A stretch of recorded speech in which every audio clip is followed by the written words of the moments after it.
Good evening. I'd like to call the regular meeting of May 20th, 2025 to order.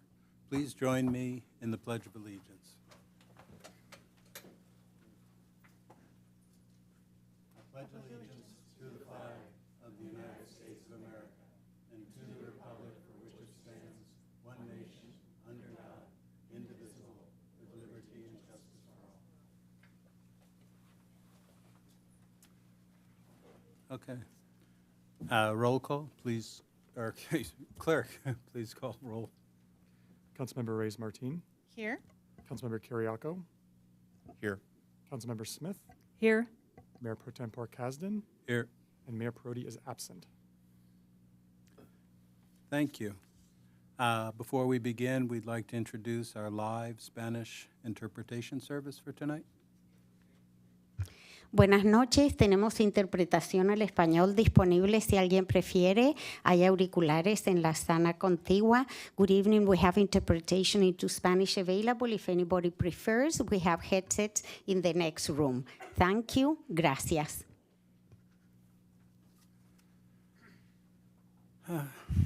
Thank you. We'd like to begin this meeting by sadly taking a moment of silence to honor the memory of the 3 Dos Pueblos High School students who were killed in a car accident on Highway 1 near Lompoc on Sunday night while driving home from lifeguard training. Senior Jake Curtis, junior Michael Oshner, and sophomore Alexander Wood will never be forgotten and are part of our community and in our hearts forever. We are grieving for the families, friends, and everyone impacted by this terrible tragedy. So please take a moment with us now, a moment of silence to remember these 3 bright lives taken from us far too soon.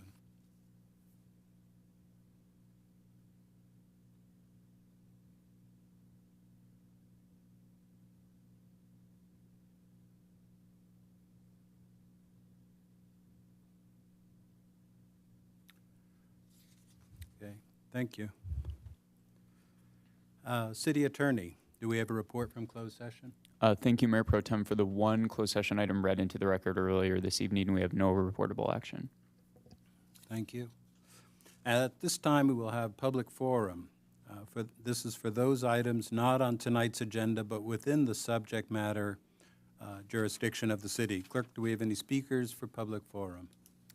Yes, any member of the public on the Zoom webinar wishes to speak to a non-agenda item, please use the raised hand icon and I will call on you. I am seeing none, Mayor Pro Tem. Thank you. City Manager, are there any amendments or adjustments to the agenda? No, Mayor Pro Tem, but I can move into my report. I do have a couple announcements of events coming up. Thank you. Starting with tomorrow. Tomorrow morning, May 21st, is our 3rd annual Senior Expo. It's happening at the Goleta Community Center. It's from 9 to 11 tomorrow morning. Great opportunity for seniors and caregivers to get important resources and information all in one convenient place. I did attend last year, and I was just amazed at how many people attended that event. So it seems like a very popular event, and the council has certainly made a priority of making Goleta an age-friendly community. So looking forward to that event tomorrow. Also coming up next week, next Thursday, May 29th, we welcome community members of all ages and abilities to Cycle Mania. It's going on, there's events going on all month, but next week on Thursday the 29th is the Mayor's Ride. So all members of the community are welcome to come along.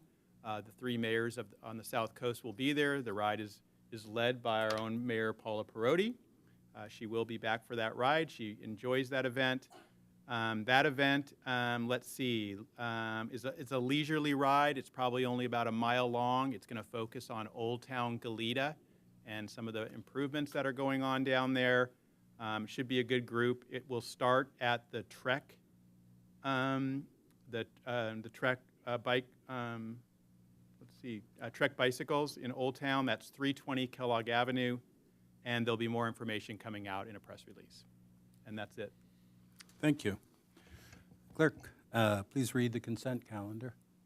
Yes, that is item A1, approval of the City Council meeting minutes of May 6, 2025. Item A2, ratification of mayoral appointment to the Public Tree Advisory Commission.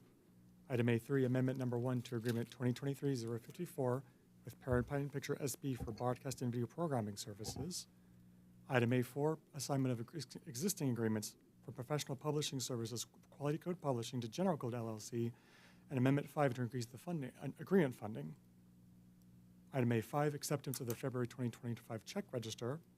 Item A6, acceptance of the January 2025 check investment transaction report. Item A7, acceptance of the February 2025 investment transaction report. Item A8, Marburg proposed solid waste rate increase. Item A9, U.S. Department of Transportation fiscal year 2025 Safe Streets and Roads for All grant funding opportunity for South La Patara Lane improvements and Hollister Avenue crosswalks at Magnolia Avenue and American Disabilities Act parking improvements project. Item A10, Public Works Professional Services and General Services amendments with Sweeping Corporation of America LLC and Com3 Consulting. Item A11, authorization to submit FEMA and Cal OES hazard mitigation grant program for Glen Allen Creek culvert improvements.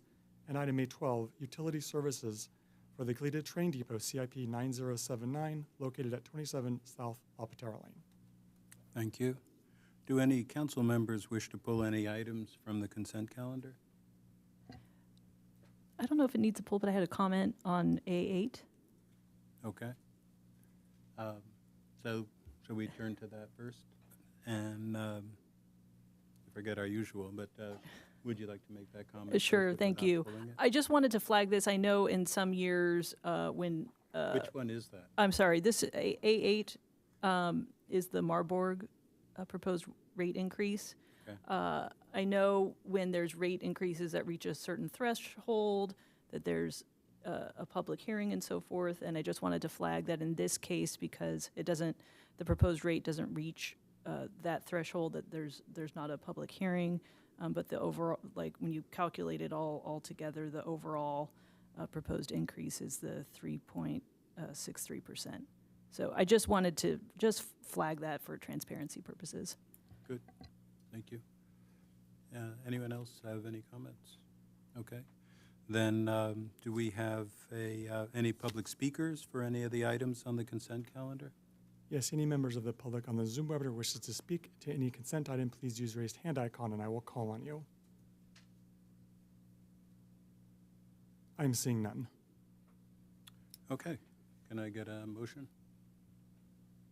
So moved. I'll second.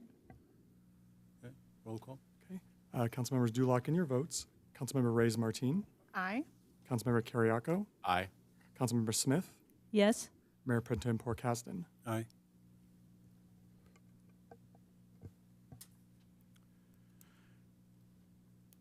Hooray. Okay, would you please read the next item? Yes, that's item B1, a proclamation of the City Council of the City of Goleta, California, declaring May 18 through May 24, 2025 as Public Works Week in Goleta. Okay, and presenting this item is actually Councilmember Smith.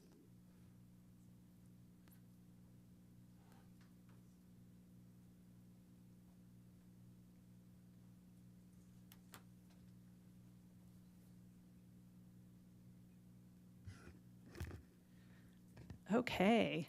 Well, we're just thrilled to make this proclamation. I'll just note the Public Works team does so much work that we don't see, and we don't often have the opportunity to have the Public Works team here present.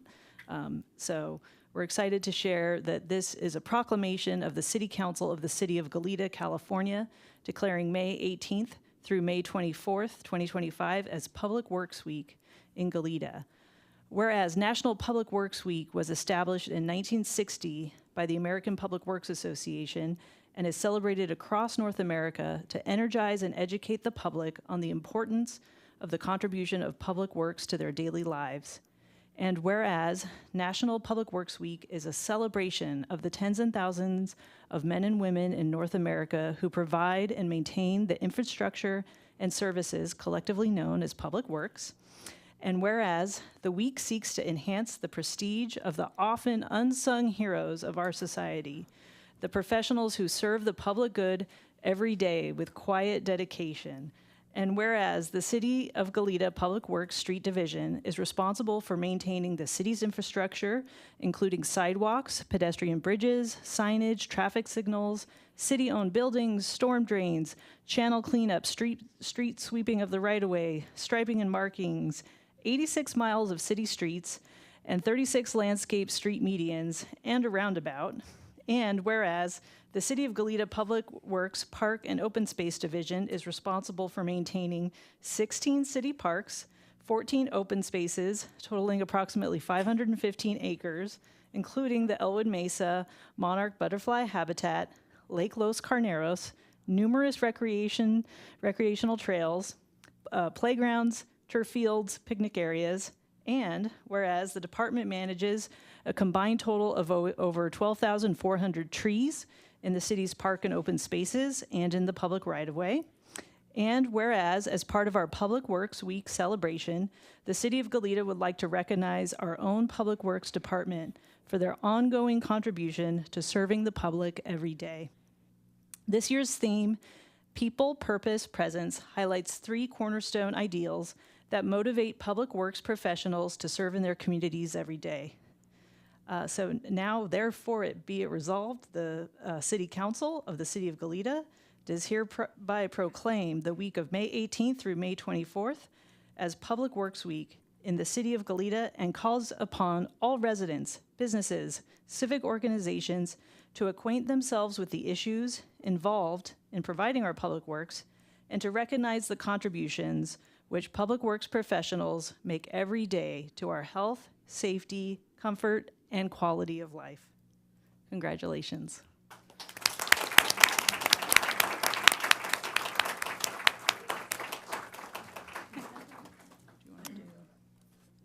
Photo first and then. Well, no, we do speakers first and so forth, I believe.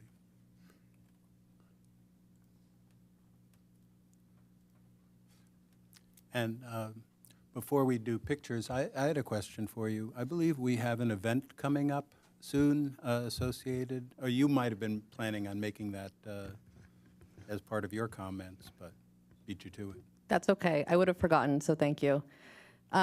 Nina Buelna, Public Works Director, very proud of my team.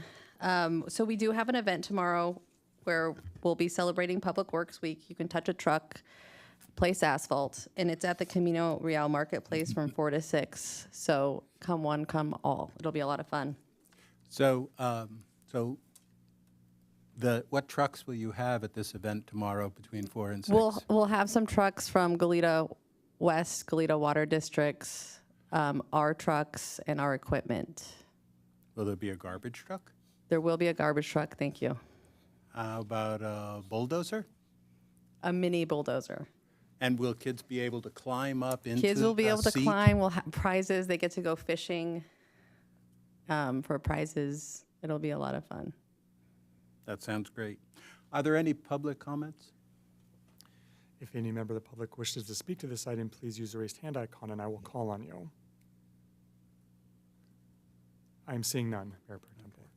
And Mayor Pro Tem, I would just like to note that we have a full house tonight, but Yes. if you look on stage left, that is pretty much all employees from the Public Works Department. So if they could stand up, I think they deserve a round of Well, applause. and you guys have to come up for the picture, too. You got to come in for the picture. So I did have. So our team is so amazing, fabulous, and incredible. So what do you do for a team that does it all? You make a poem. So I have a poem that I'm going to be reciting for Public Works Week to show my devotion and care for my team because I think they're fabulous. In Goleta, Public Works rolls with a crew full of might, fixing what's broken from morning to night.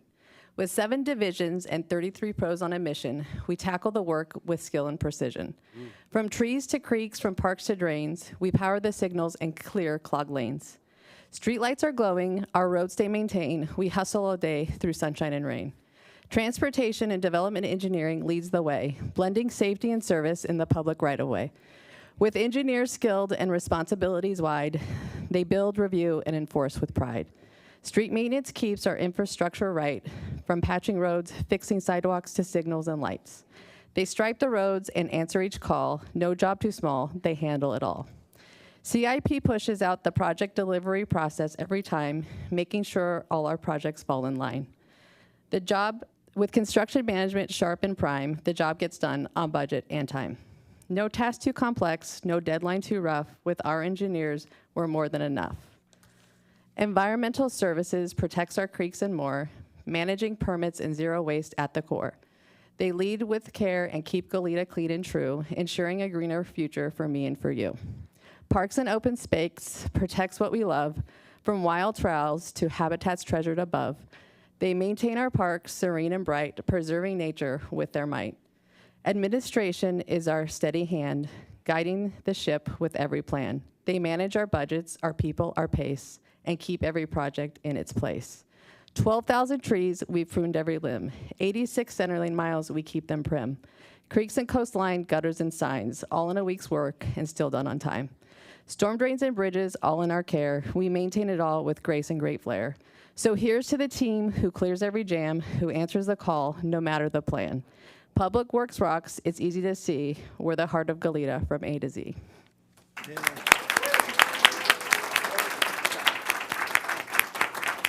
Well, actually, two requests. First, we post this on the website. And second, now, you set a very high bar for planning and neighborhood services. I want to see their poems. I think that would make an excellent children's book. Yeah. Oh, thank you. Well, I mean, they inspired me to write it, so I think they're fabulous, and I'm proud to be working with everyone. So I'm very appreciative. Okay.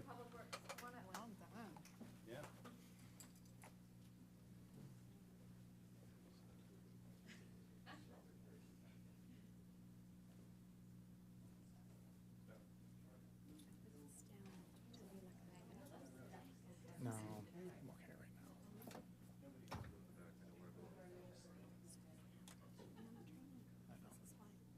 I mean, worst comes to worst, I can just step out and come back in. Sorry.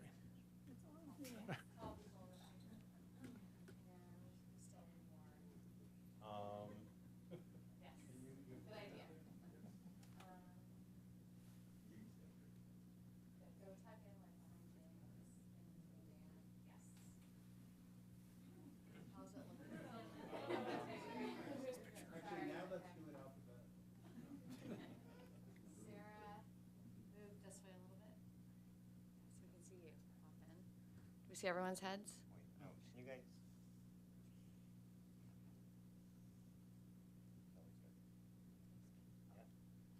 All right, big smiles. Ready? 1, 2, 3. And just to be micromanager, I'm gonna do it too. 1, 2, 3. Can I get Public Works to come outside too?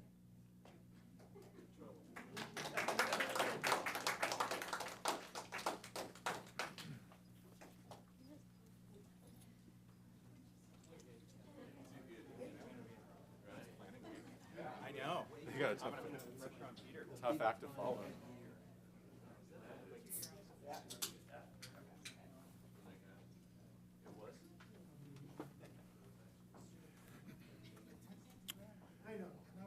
Okay, we've got one more proclamation, and presenting this is Councilmember Reyes Martin. And that is And item, receiving the proclamation is Anne Marie Parkinson, the Executive Director of the Santa Barbara County Fire Safe Council. And Paul, are you also, or just? And Paul Van Leer, the President of the Santa Barbara County Fire Safe Council. And we have Dustin McKibben, a pre-fire engineer. Oh, you still need to read it in. Yeah, Okay, please. Sorry.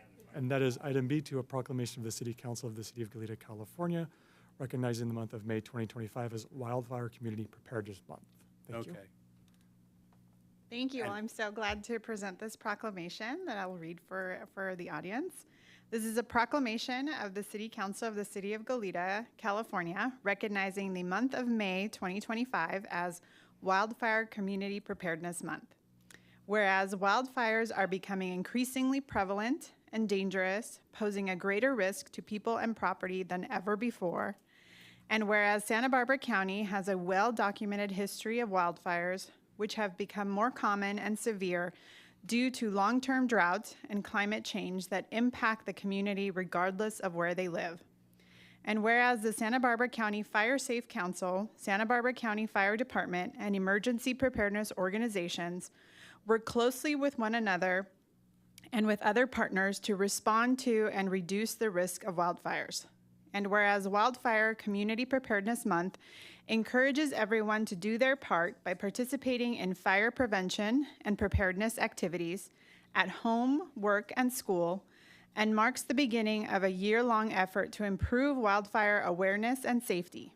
And whereas throughout the month of May, residents are encouraged to take the following actions: create and maintain a defensible space of at least 100 feet around homes and other structures, develop and practice a family evacuation plan, including a designated meeting place and multiple escape routes, assemble an emergency supply kit with essential items such as water, non-perishable food, medication, important documents, and a change of clothes. Sign up for emergency alerts and notifications at readysbc.org and learn about local community resources and support for wildfire preparedness. And whereas the community is invited to visit sbfiresafecouncil.org for more information on how to get involved and be prepared to protect themselves, their family, and their community from wildfire impacts. Now, therefore, be it resolved that the City Council of the City of Goleta, California, does hereby recognize the month of May 2025 as Wildfire Community Preparedness Month. Thank you. Picture first, or?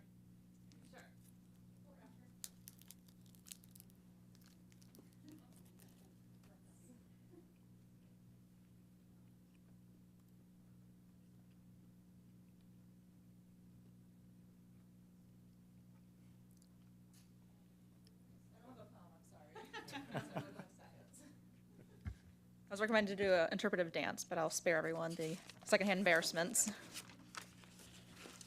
Well, before you start, Yeah. any comments or questions from council members? Okay. All right.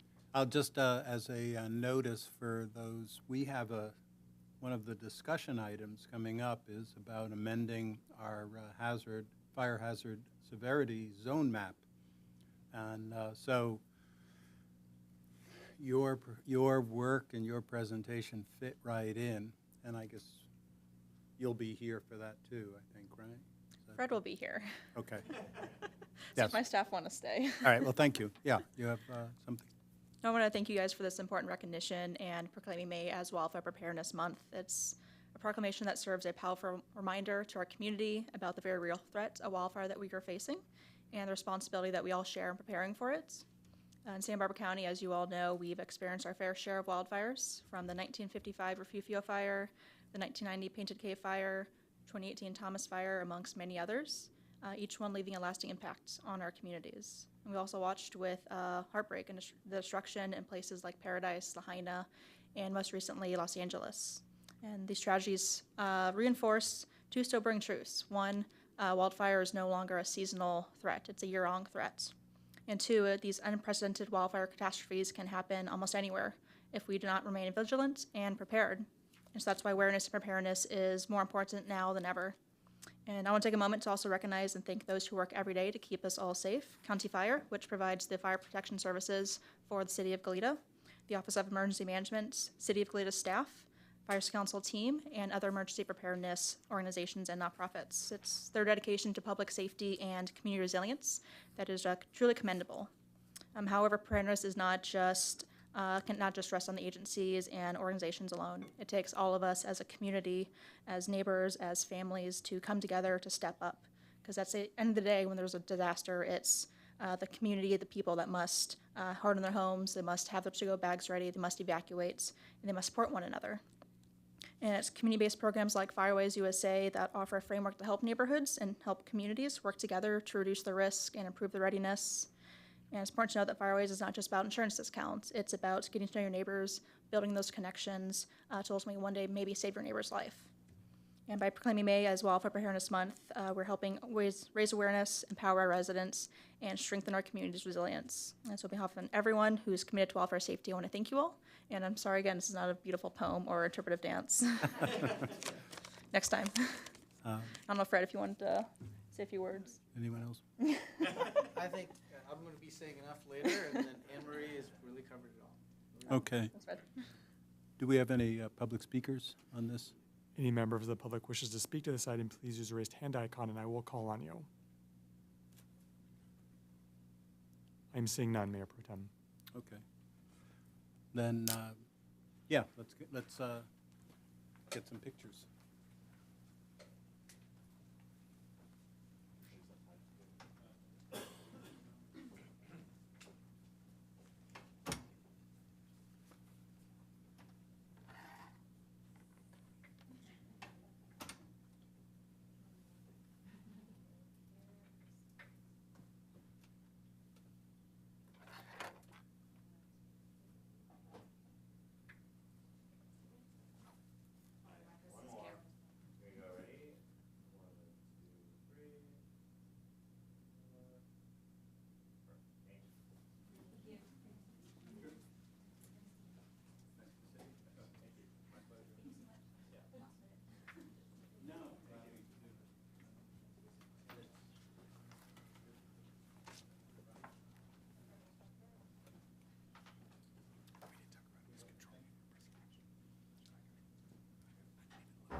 Okay.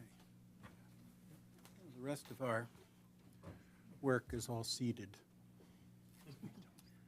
Let's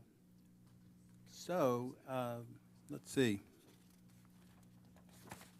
There we go. Okay, next we have, oh, you're the one who speaks. I'm silent. Yeah, that's item B3, Housing Authority of Santa Barbara County, presentation on the Buena Tierra one-year anniversary.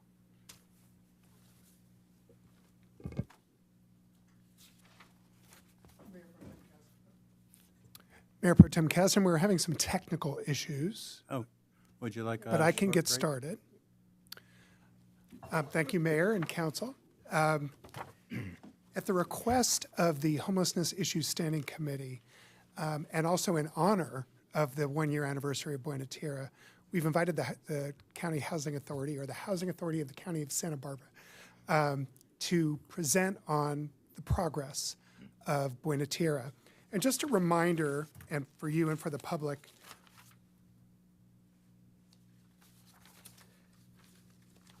in February 7th of 2023 already, the City Council awarded Hasbarco, the Housing Authority of Santa Barbara County, $600,000 that was previously committed, and it was conditional on the receipt of home key funding from the state of California. Hasbarco secured this funding back in January of 2022. The project was eventually turned into a 60-unit project with 59 permanent supportive housing units and 1 manager unit, with significant funding and operational support for supportive services, something that is really kind of unique, the degree to which people are getting the services they need here. On May 17th, almost exactly a year ago, Hasbarco received a certificate of occupancy for the motel conversion project, allowing the 60 residents to begin moving into their apartments. And then in August of last year, 2024, City Council participated in the grand opening of the new project named Buena Tierra. We have received some concerns from the public about the management of Buena Tierra, a few, not many, a couple of business owners, and then we've received a letter that was shared with staff about the management of the project. Hasbarco has responded very well to all of these concerns, but we also wanted to give them an opportunity to address those concerns here. And then in addition, I just want to quote the state law regarding housing first. It's not an easy thing to commit to doing housing first. And that in many jurisdictions around the state, housing authorities are not necessarily the lead agencies to do this. It's often nonprofit housing groups and other kinds of agencies. But in Santa Barbara, courageously, both in the city and in the county, we have housing authorities that have stepped up to do this kind of work. So the Housing First is defined as an evidence-based model that uses housing as a tool rather than a reward for recovery, and that centers on providing or connecting homeless people to permanent housing as quickly as possible. Housing First providers offer services as needed and requested on a voluntary basis, and then do not make housing contingent on participation in services. And I'd like to introduce John Polanski, the Development Director for the Housing Authority of Santa Barbara County. Thank you very much, Chuck, and hi, Joanne, as well. Good evening, Mr. Mayor Pro Tem and members of the council. As Chuck mentioned, my name is John Polanski. I'm Director of Housing Development with the Housing Authority of the County of Santa Barbara, or HASBARCO. Next month, I will have completed 29 years in that role with the Housing Authority. Also with me tonight is Evan, who is our regional manager. His base of operations for the entire South County is here in Old Town Goleta at our Meadows site. Just a few quick kind of overview of the Housing Authority before we get into Buena Tierra. The Housing Authority was formed by the resolution of the Board of Supervisors back in 1941. Our only direct connection to the county is that the Board of Supervisors appoints our governing Board of Commissioners. Each supervisor has one appointee. There are two appointees at large, both of whom must live in affordable housing, one of whom represents families, one of whom represents seniors. The Housing Authority, over time, we currently have on the ground, own and manage approximately just short of 1,700 affordable housing units throughout Santa Barbara County, with the exception of the city of Santa Barbara, which has its own independent housing authority, and they own and manage the units within the city of Santa Barbara. Goleta is one of the 7 cities that we work with, and we also work with the unincorporated county area, both north and south. Our commitment to permanent supportive housing began about 13, 14 years ago, or about halfway during my tenure, when homelessness really reached a crisis level everywhere, including throughout Santa Barbara County and the city of Goleta, the Goleta Valley. Our first permanent supportive housing development is in Isla Vista, just up the street. Some of you have previewed it, have toured it. It celebrated its 10th anniversary in operation in December, so we're about 10 and a half years old.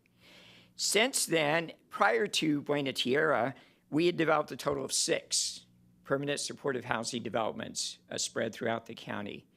Buena Tierra was number 7. We have since opened up number 8 in the city of Lompoc and have a couple of others in the pipeline.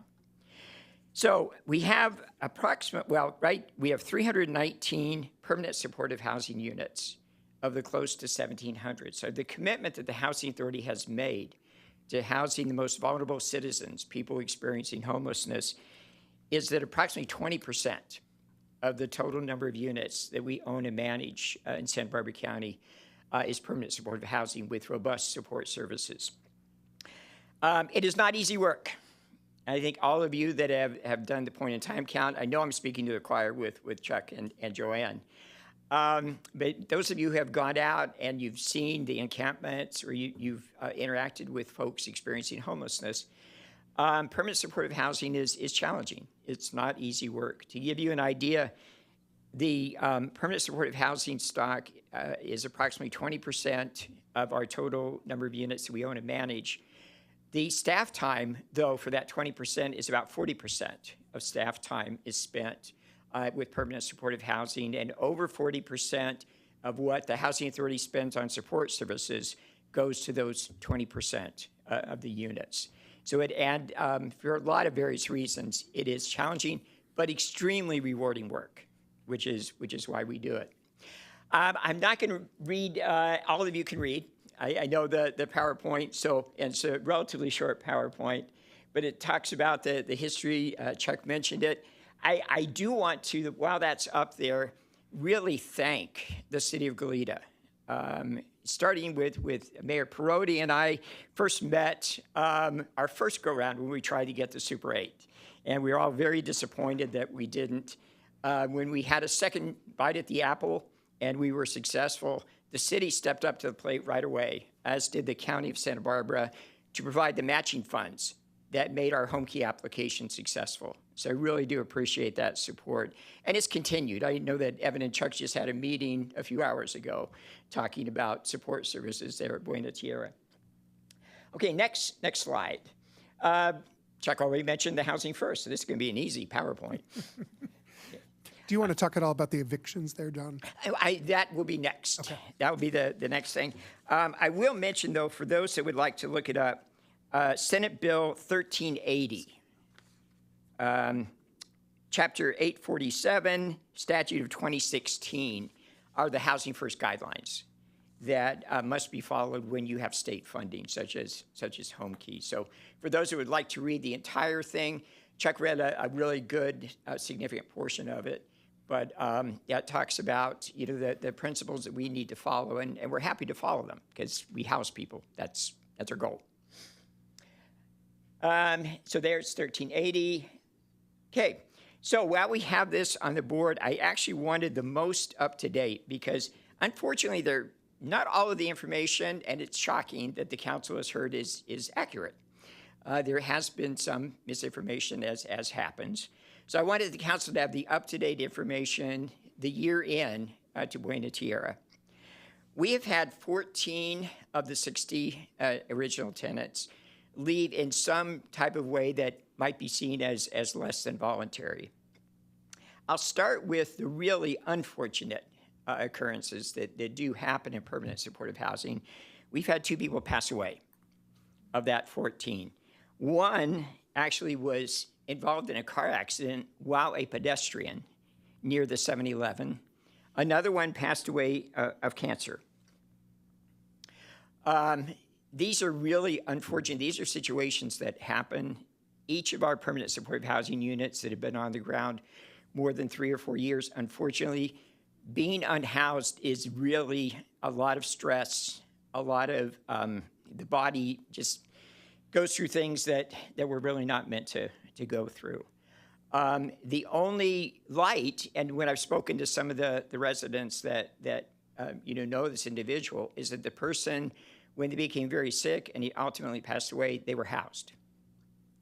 And that's always, when you try to look at a little bit of a silver lining, the person was housed rather than suffering with cancer and passing away in an encampment or under a bridge or other situations that they had been in. So that's 2 of the 14. Now, out of the remaining 12, just kind of a high-level view, 2 are rehoused but receiving services that are more attuned to what their needs are. Permanent supportive housing is not for everybody. Some people do need a little bit more intensive care. We're not a locked facility. I had a question early on about the fencing. We're not a locked facility. That fencing is not to keep our residents in. They can come and go as they please. It's to keep the bad influences that oftentimes drag them down and kept them from being housed out. And that includes, in large part, drug dealers. That's probably the most frequent unwelcome visitor that we have. So we are not a locked facility in any way. Again, people have the freedom of movement, complete freedom of movement.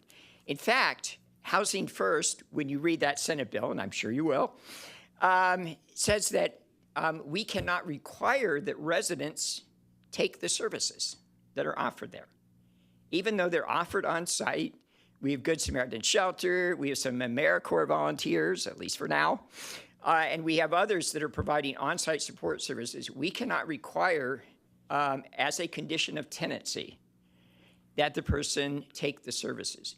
We strongly encourage people to, because oftentimes what we have found in the people who are less than voluntarily leave Buena Tierra, they have not taken advantage of the services that are there, no matter how our support service partners have tried to engage them.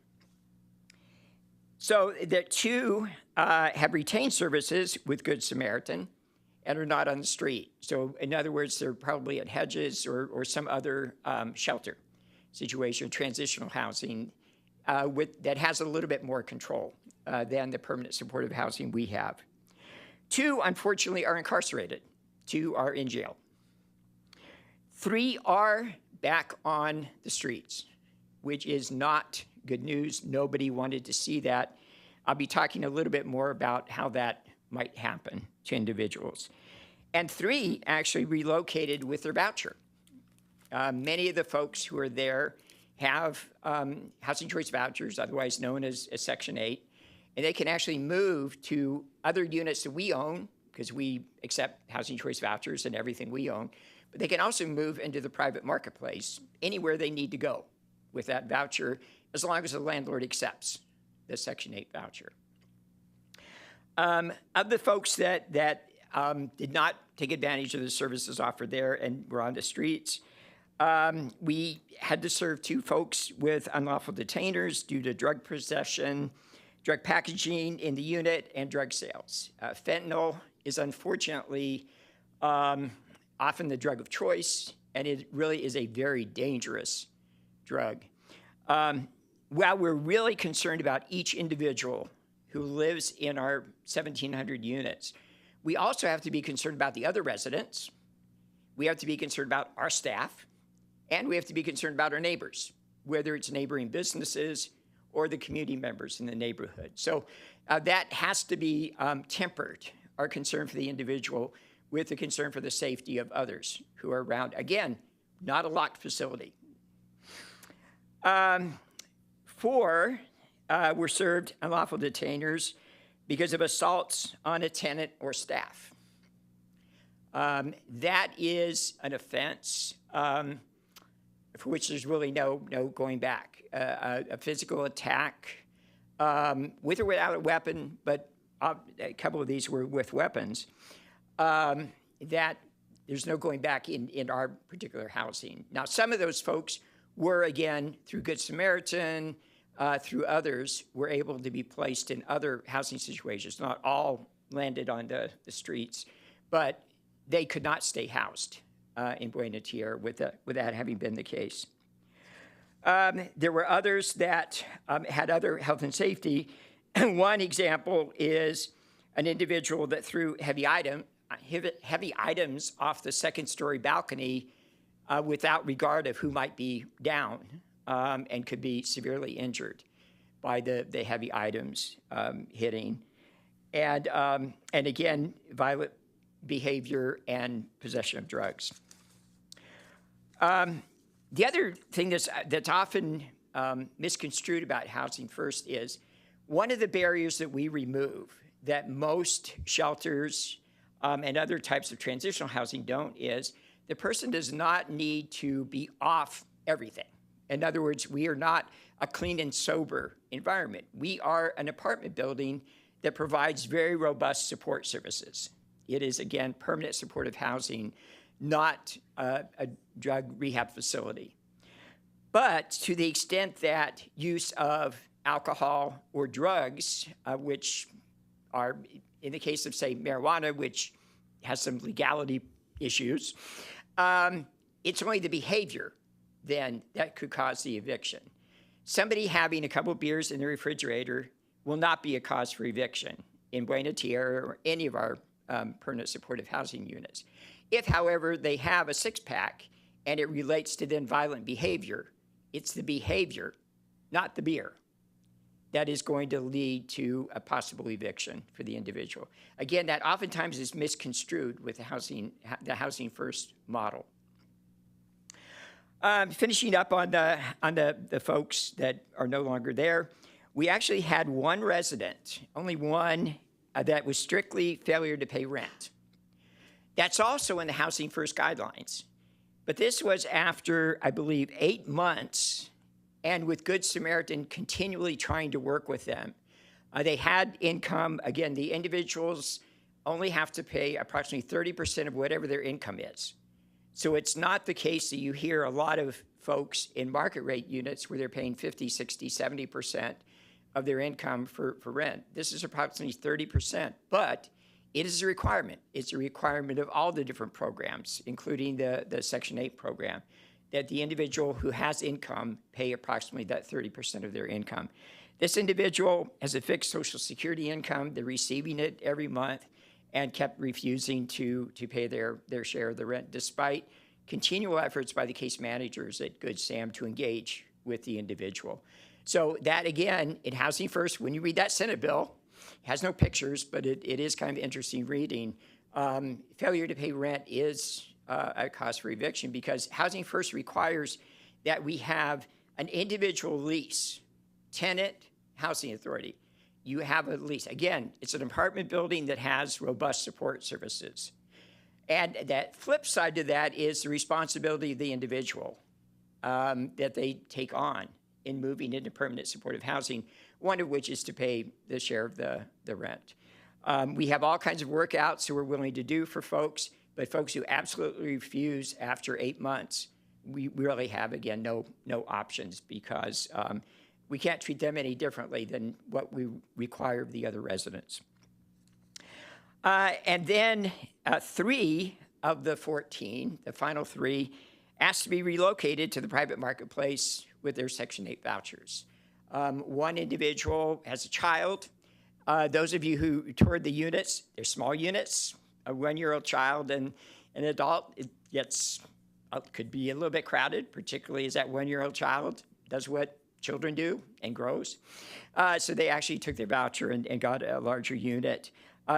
One other person asked to be voluntarily relocated to drug rehab, but they retained their voucher so that when they've successfully completed the program, they can look for housing with the voucher. Those are the reasons, despite what you may have heard or read, for folks having left somewhat less than voluntarily. Well, the 3 were voluntary, but of the 11 that were less than voluntary in Buena Tierra in the year. In speaking with colleagues who do similar permanent supportive housing, this is seen as a success. Yes. Hold on one Mr. second. Mayor. We have a Sorry, question. I just kind of want to interject for a minute. Yeah, no problem. I really appreciate that you've done a very detailed, almost like an audit of the challenges you've faced. On the screen, it says there are 13 vacancies. You've been referencing 14 vacancies. I'm guessing that's the most up-to-date information is 14. The individual who passed away of cancer happened yes. after the PowerPoint was delivered. Okay, so one way of looking at that is there are a total of 14 vacancies. And another way of looking at it, it would be that there's 77% of the residents did not vacate. So I'm hoping at some point we'll hear the other side of this, because right now, as I'm hearing this, I would be kind of like, well, why are we still allowing this to happen? And it sounds challenging. So I appreciate that, Councilmember Kiriakou. As we have talked about over time, I think with probably each of you, we are going to get to the success stories. I wanted to start with the challenges because that is what has gotten the most press. And as Chuck, alluded to, there has been some less than accurate information coming out about why people were asked to leave Buena Tierra. Thank you. But of that 77%, there are truly really exceptional stories. The other thing I can share with you is the 1-year snapshot. Again, as I indicated, this is one of 8 permanent supportive housing developments, 6 of which have been on the ground longer than Buena Tierra. That first year has a lot of stressors. You may think it's all rainbows and lollipops when people who are unhoused get housing. It is a stressor on individuals who have for maybe years, maybe a decade or so, been unhoused, have experienced homelessness or having to move from couch to couch or bridge to bridge or an encampment to encampment. Being housed in permanent supportive housing with the rules, with the responsibilities that all of us in the community accept is a stressor. It really is. trying to get your life back on track. Even though you have the support services there, that's a stressor. Thinking about reconnecting with family and friends, there are a lot of things that come with finally being stabilized into permanent housing. So we have some real success stories of people being reconnected with families. We have one person that really wants to use their voucher to move down south to reconnect with families. So I'm starting with that bad news that unfortunately has a lot of airtime. Okay, but now we can move from it. Our property management priorities, maintaining safety of all residents. I know there's some question about why we have security services there. I think our partnership officer, I think that's what we're referring, who has been always really, really helpful, will indicate that having that security, the vast majority of our residents appreciate the fact that there is somebody there, again, not keeping them in, but keeping the bad influences out, which that first year, it's really, really tough. There are a lot of folks that are still out there that really want to drag the people down, our residents down, back into whatever it was. We have had to chase out. I'm going to let Evan speak about one of our real positive events, but I don't know how many drug dealers have been removed from the property or kept from getting into the property because we had the fencing and the security guards. But it is a real issue. And I know it happens everywhere, but it becomes particularly acute when people know that it's permanent supportive housing. Okay, so we are housers. We're not evictors, but unfortunately, eviction is part of being a houser. We try to avoid it. We do whatever we possibly can. We work with folks. Our support service partners work with folks. It cannot be avoided sometimes, and it's not anything any of us got into this business to do. We have a very dedicated staff. And here in Old Town Goleta, I know you guys interact with them probably pretty frequently because they're just up the street. Next slide.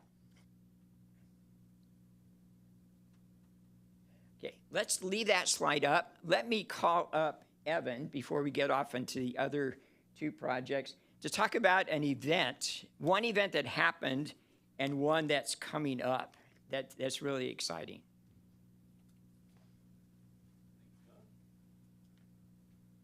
Well, my esteemed colleague is usually the face of our organization. Buenaterra, I want to kind of retract a little bit, is very challenging. And again, with the state bill and with HCD housing, it is every tenant has the rights and the responsibilities of a lease, of a residential lease. And so some of our great colleagues out there that are on the activism side and support services are only used to housing first, coming from ESG grants or stuff for shelters. HCD has some very different rules that use housing first principles, but those rules are still in place. But going forward, we've had a lot of success stories there. We're having, at the end of February, we had an event to celebrate 1 year of being housed, where we provided food for all the residents, and we provided them a plaque in a frame of a certificate of the achievement of one, and I stress the achievement of being housed for 1 year, because all 60 tenants that were housed, we had 20 at the end of February with a temporary certificate of occupancy, and the other 40 at the end of May with the full certificate of occupancy. That is a big challenge because these are tier 1 clients coming from chronically homelessness and 15 TAs, which this is a whole new world for them. I'm very proud of our TAs. So we're doing another event in May for the other 40 where everybody is getting a certificate of 1 year being housed, and it was very successful.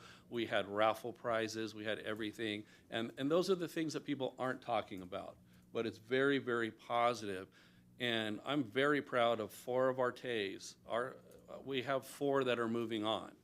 4 that have outgrown Buenaterra, and they're excited about moving on, working with our Section 8 team right now. So again, the whole 60 received HCV vouchers, which that goes with them for life. It's with their Social Security number. And Wante is working 2 jobs. She is really hustling. I am so proud of her. She appreciates being there, but she is excited for achieving something and moving on to the private market and living her life. She is 23 years old, and that's what this is for. That is the concept of Buena Tierra, was to layer it with HCB vouchers so people could build their life, resettle, refocus, and then move on and better themselves instead of being tied to the unit.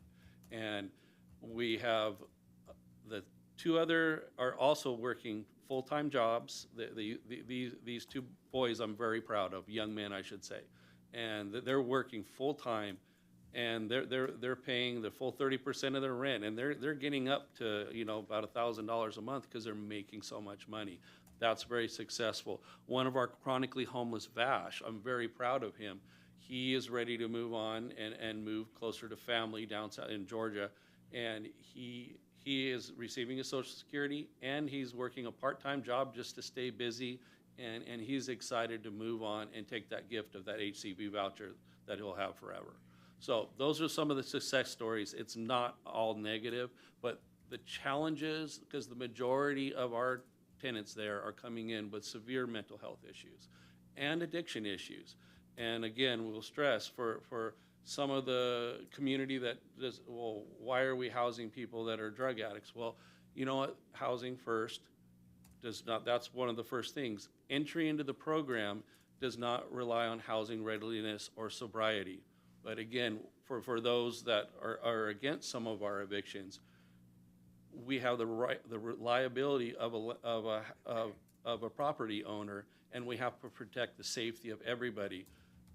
Drug use and crystal meth, and Connor, I work Connor closely with a lot of things. We've had over 4 warrants served for drug dealing on that property, and it's unfortunate, but in that lifestyle, I also want to quote some of the studies that they said about housing first. That some of the people that are questioning what we're doing there stated 97% is successful with housing first principles.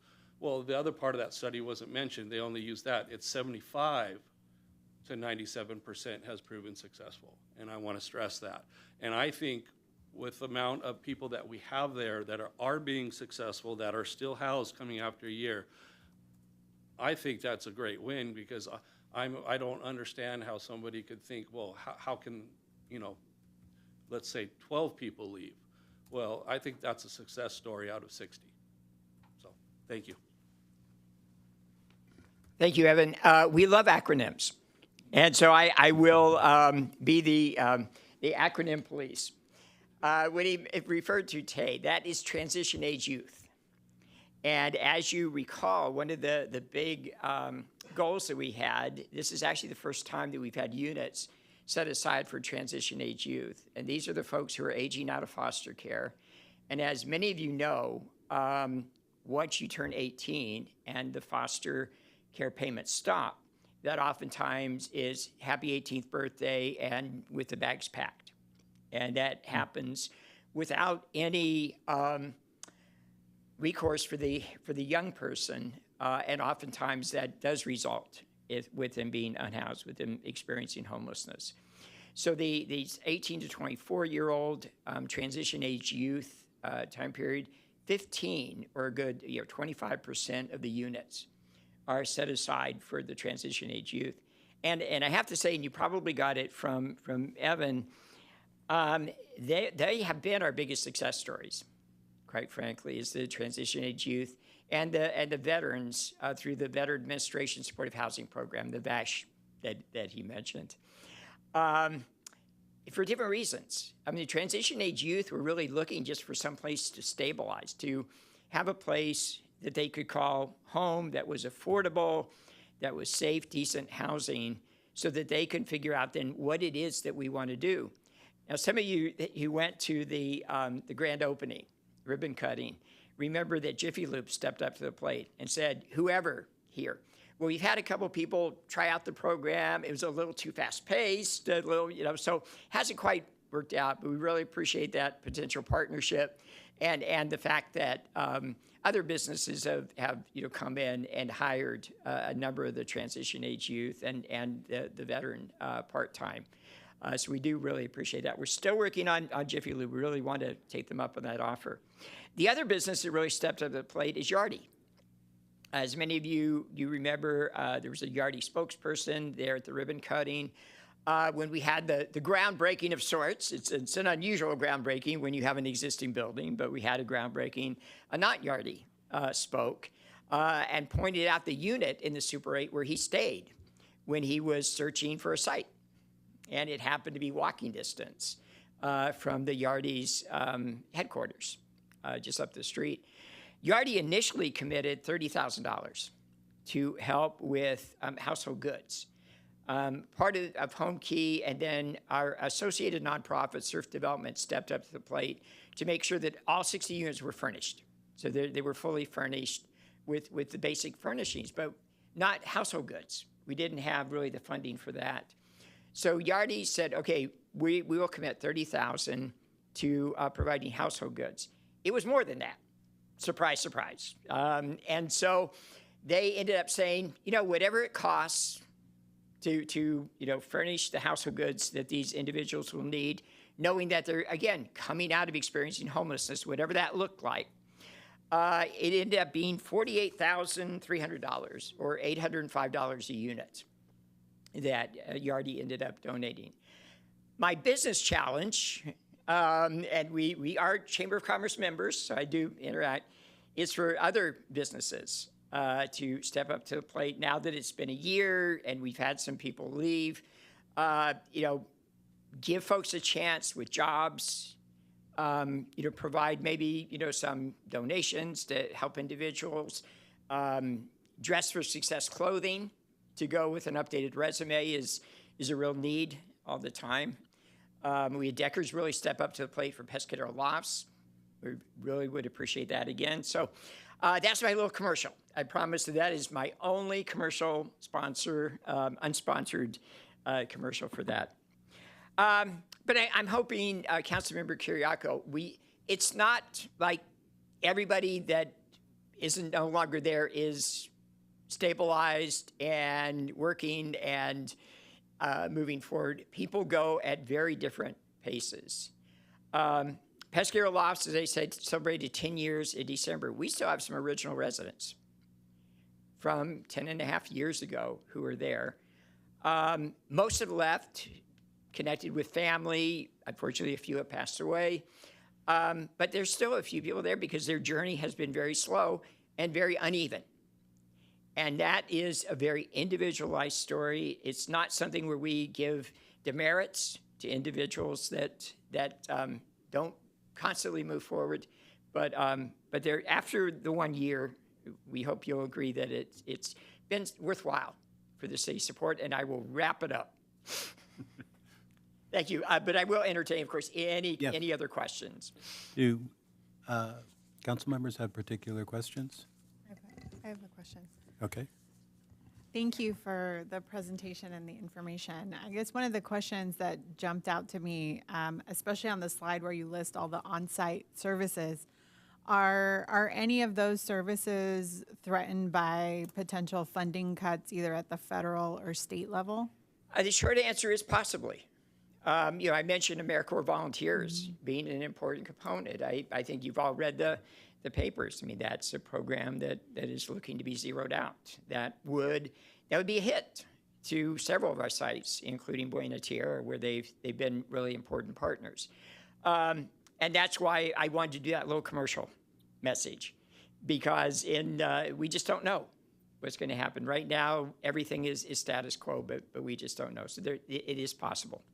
Yeah, it seems like from everything you shared, those on-site services are really essential and all the additional support. So if any of that is threatened to either be eliminated or diminished, I think that would be important to share back, of course, with the city and see, Sure. What can be done to shore that up, because I think that does seem pretty integral to the whole operation there.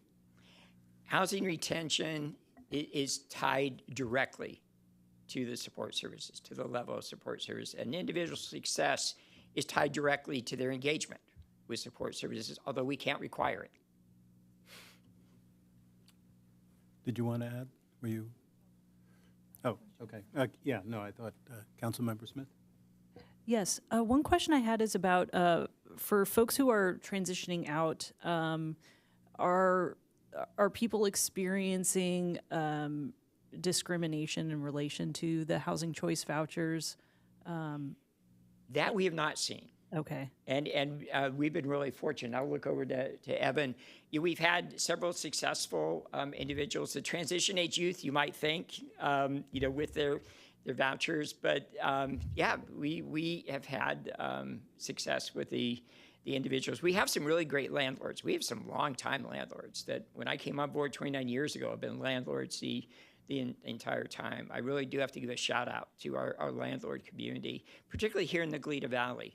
We've had a very stable landlord community. So yeah, that we have not experienced. So very fortunate. That's good to hear. Certainly I think, from the city's perspective, if there was anything, that the city could do in that regard to continue to educate our community about, because it's something I've seen in my experience, and there's still sort of a constant education process. But I know that your agency has developed good relationships with trusted partners, but it's an ongoing effort. And I would just concur with Councilmember Luz Reyes Martin in terms of there's so many areas of healthcare and other areas that touch residents that might not be directly related to housing, but just other supports that are helping low-income people and supporting those people in their success. If there is anything we can do to help give voice to that, I think the city would be interested in that as well.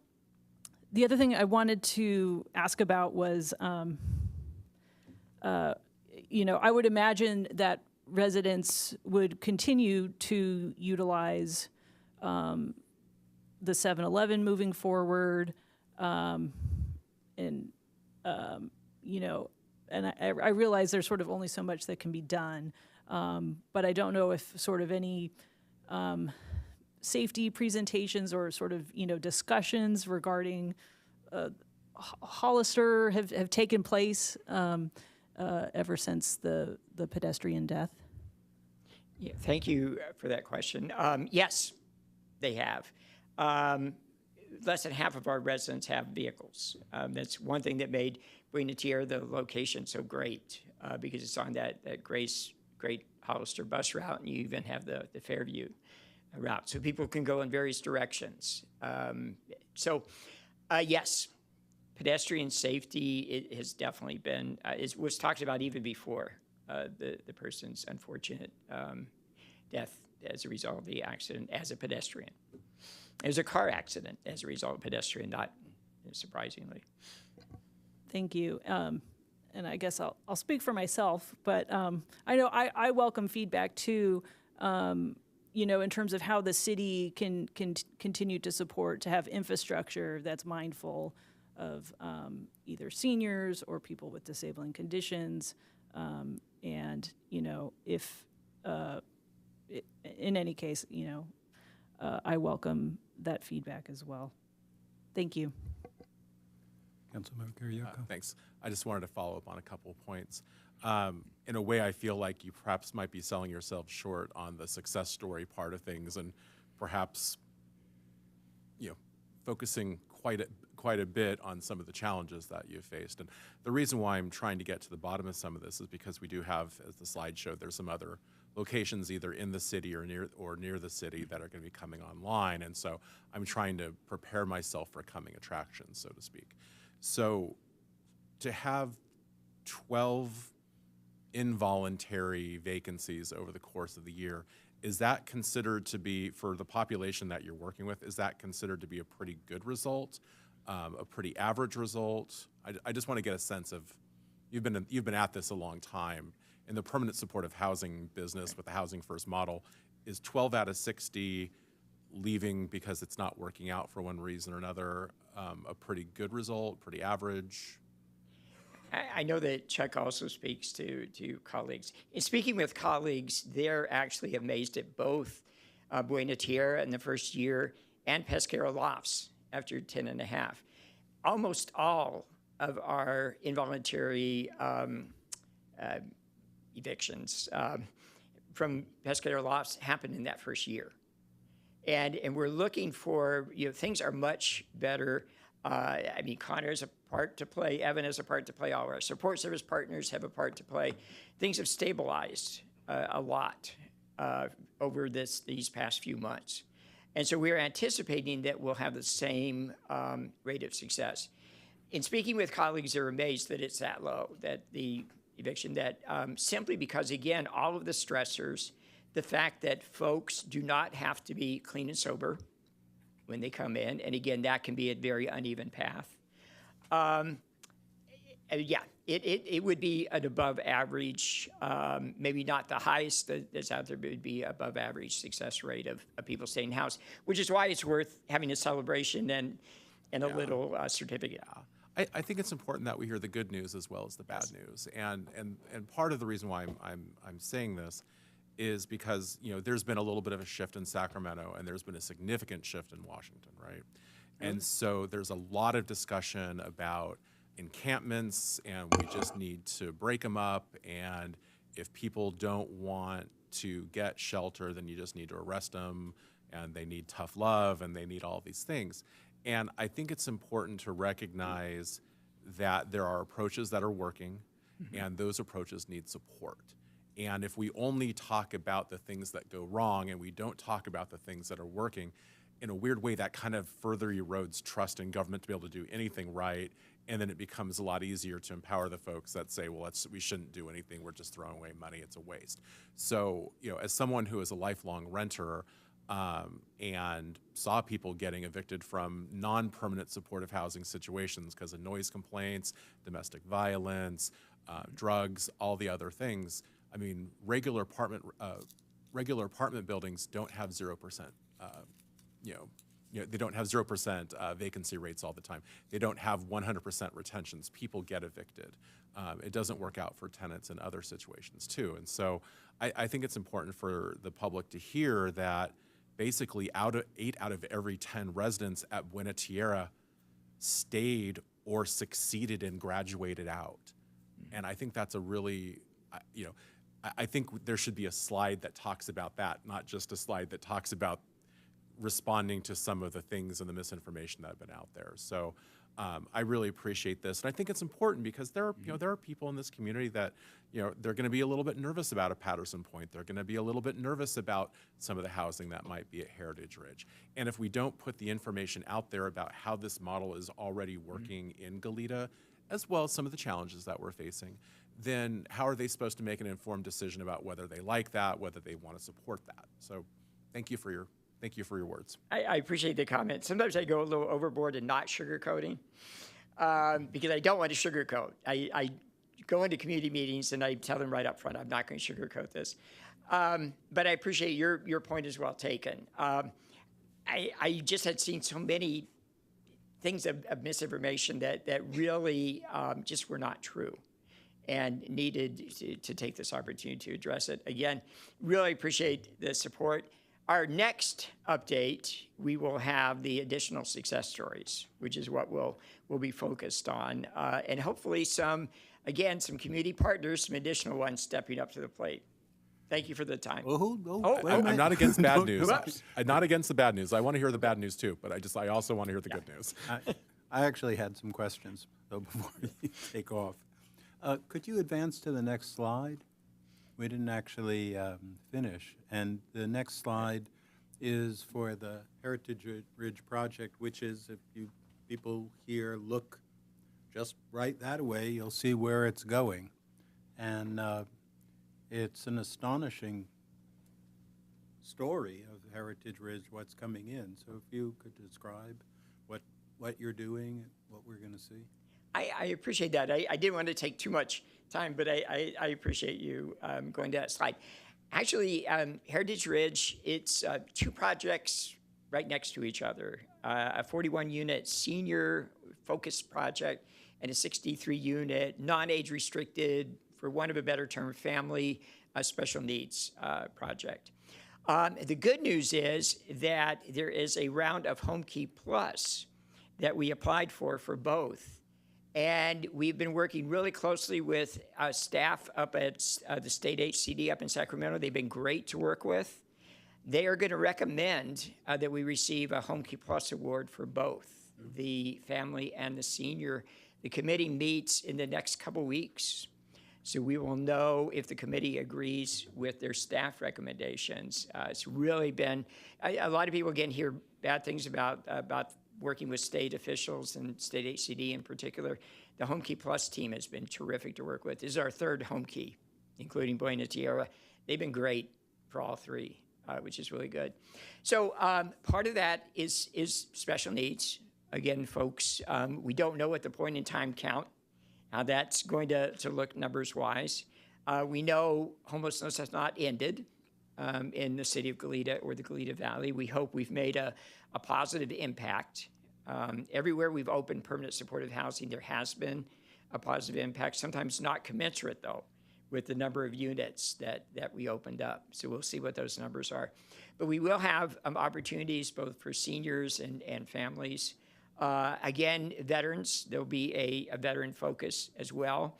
Our success with transition age youth, we know there are transition age youth still out there. They really have lacked the resources or the life experience when they're just, kicked out at age 18. But they really stepped up to the plate. I mean, they have really worked hard to stabilize and move forward. So we really do appreciate that. The exciting news is if we're able to receive the HomeKey Plus Award when the committee meets, we will be breaking ground in like November, December will be the groundbreaking for that. Now, our market rate partners are on a separate track. We stay in touch. They're still our partners, but we have separate funding tracks. And as I'm sure you've all observed, the entire site has been at least rough graded, and that extra fill has been removed. It's been exported. So we'll be ready to hit the ground. Let's think good thoughts for HomeKey Plus. Well, we'll have a lot more discussion about that project going forward, I'm sure. Yes. A couple of, one question and then just an observation. The question is, you work with, there's a homelessness tax credit. You were talking about trying to find employment. Have you ever, or folks you worked with, used that before? We have not. What we're trying to do is really focus on the stabilization. Excuse me. I've been talking to everybody all day today. Anyway, we have not. Okay. I'd be interested if you had information specific to that you could forward to me. Yep. Because we do want to help people. We try to do things to help people land on their feet, but we have not worked with that. Okay. Well, sadly, it'll probably be cut, but that's another. No, just finally, just an observation that with the model that you have of Housing First, that I remember before the project came in, or right when it was coming in, there was a number of people. You might remember, Councilmember Smith, being very critical and talking about how we're allowing in all these people who without doing drug tests and so forth. But you do screen, by the way, as far as there was, as I recall, for this project and others, there is some screening that goes in to choose good candidates for the housing, right? And just as a That is correct. In fact, even today, Evan told me that we screened out a person that is a registered sex offender that had been referred, and that had been missed until we did our more thorough check. Right. But so, you know, it becomes what's challenging. You do the first cut and try and exclude, you know, try and choose the best candidates for the housing. But after that, you know, it is a balancing act of trying to provide for a sanctuary for those people, a place where they can grow and find stability in their lives, a place where they can find security and safety and so forth, but balanced against the needs of the community and how the community, the neighborhood, also feels safe and comforted. And to the extent that you do have some people who, for one reason or another, end up having to leave, you know, it is unfortunate. Nobody likes to see it, but it's often for the residents. If you can't have the residents of the Buena Tierra or whichever one, you can't have people who are transgressing so visibly, for instance, or doing things that would undermine everyone else's safety and stability. So it's a tough job, it's difficult, but, you know, I appreciate the hard work and the balancing act that you guys have to do. And people have to recognize that it is going to be trade-offs involved, and that, you know, there's no perfect circumstance, and you work as best you can, and I think you do a wonderful job. So I appreciate it. And again, we really appreciate the city's support, because that's what allows us to do what we do. So thank you. Did you guys have anything to add? Oh, yes, public comment. Thank you. Yes, any member of the public Like a wishes to disease. speak to this item, please use raised hand icon and I will call on you. I'm seeing none, Mayor Pro Tempore. Okay. Anyone have anything else? Just a final thought. I think if you want to do something about encampments, you have to have more projects and opportunities like Buena Tierra and Dignity Moves. You're not going to have one solution. You need a handful of solutions, and you need them everywhere you can get them. We need more. We need all the solutions we can get our hands on right now, and Buena Tierra and permanent supportive projects like it are one of those options. And so I appreciate you doing the work that you've done with your partners to help bring that to our community. You're helping us do something about encampments. You're helping us do something about folks on the street. Getting people into housing is one of the only ways to really deal with this challenge. I mean, there's certain situations where you need another approach, but for the lion's share of the folks that are unhoused in this community, you need to have options. You need to have a place for them to go. You can't, you know, there's no free lunch. Thank you. So, thank you very much. Thank you very much. Yeah, thanks for the presentation. We good to keep going? Okay. Clerk, would you please read the next item? Yes, that's item C1, ordinance to add chapter 15.22 to title 15 of the Goleta Municipal Code to adopt the fire hazard severity zone, map and regulations, and determination that the ordinance is exempt from the California Environmental Quality Act.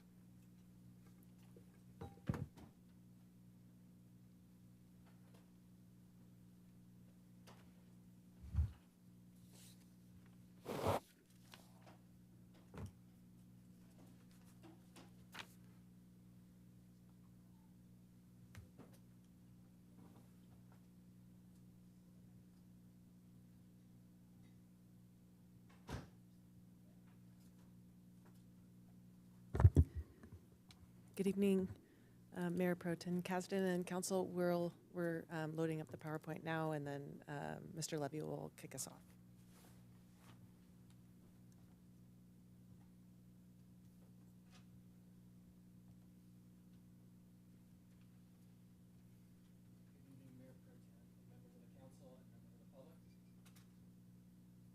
Good evening, Mayor Pro Tem, members of the council, and members of the public. My name is Jason Levy, and I serve as the city's Emergency Services Coordinator. I'm joined by Chief Tan, Fire Marshal for the Santa Barbara County Fire Department, Stephanie Spieler, Building Official for the City of Goleta, and Ann Wells, the City of Goleta's Advanced Planning Manager. My colleagues and I are here today to present on the state's recent modifications to the local responsibility area fire hazard severity zones. In the coming weeks, we will host public information presentations to provide community members with information about these updates, as well as the collaborative efforts to mitigate fire risks between the city and numerous external partners, such as Wildfire Resilience Collaborative and Santa Barbara County Fire Safe Council. With that, I'll turn it over to Chief Tan, who will present on the fire hazard severity zones. All right, good evening. Jason said, my name is Fred Tan, the Fire Marshal for the Santa Barbara County Fire Department, and by default, the Fire Marshal for the City of Goleta. So, I think we're keying up a PowerPoint here, and we can go through it relatively efficiently and quickly, and probably leave some room for questions. So.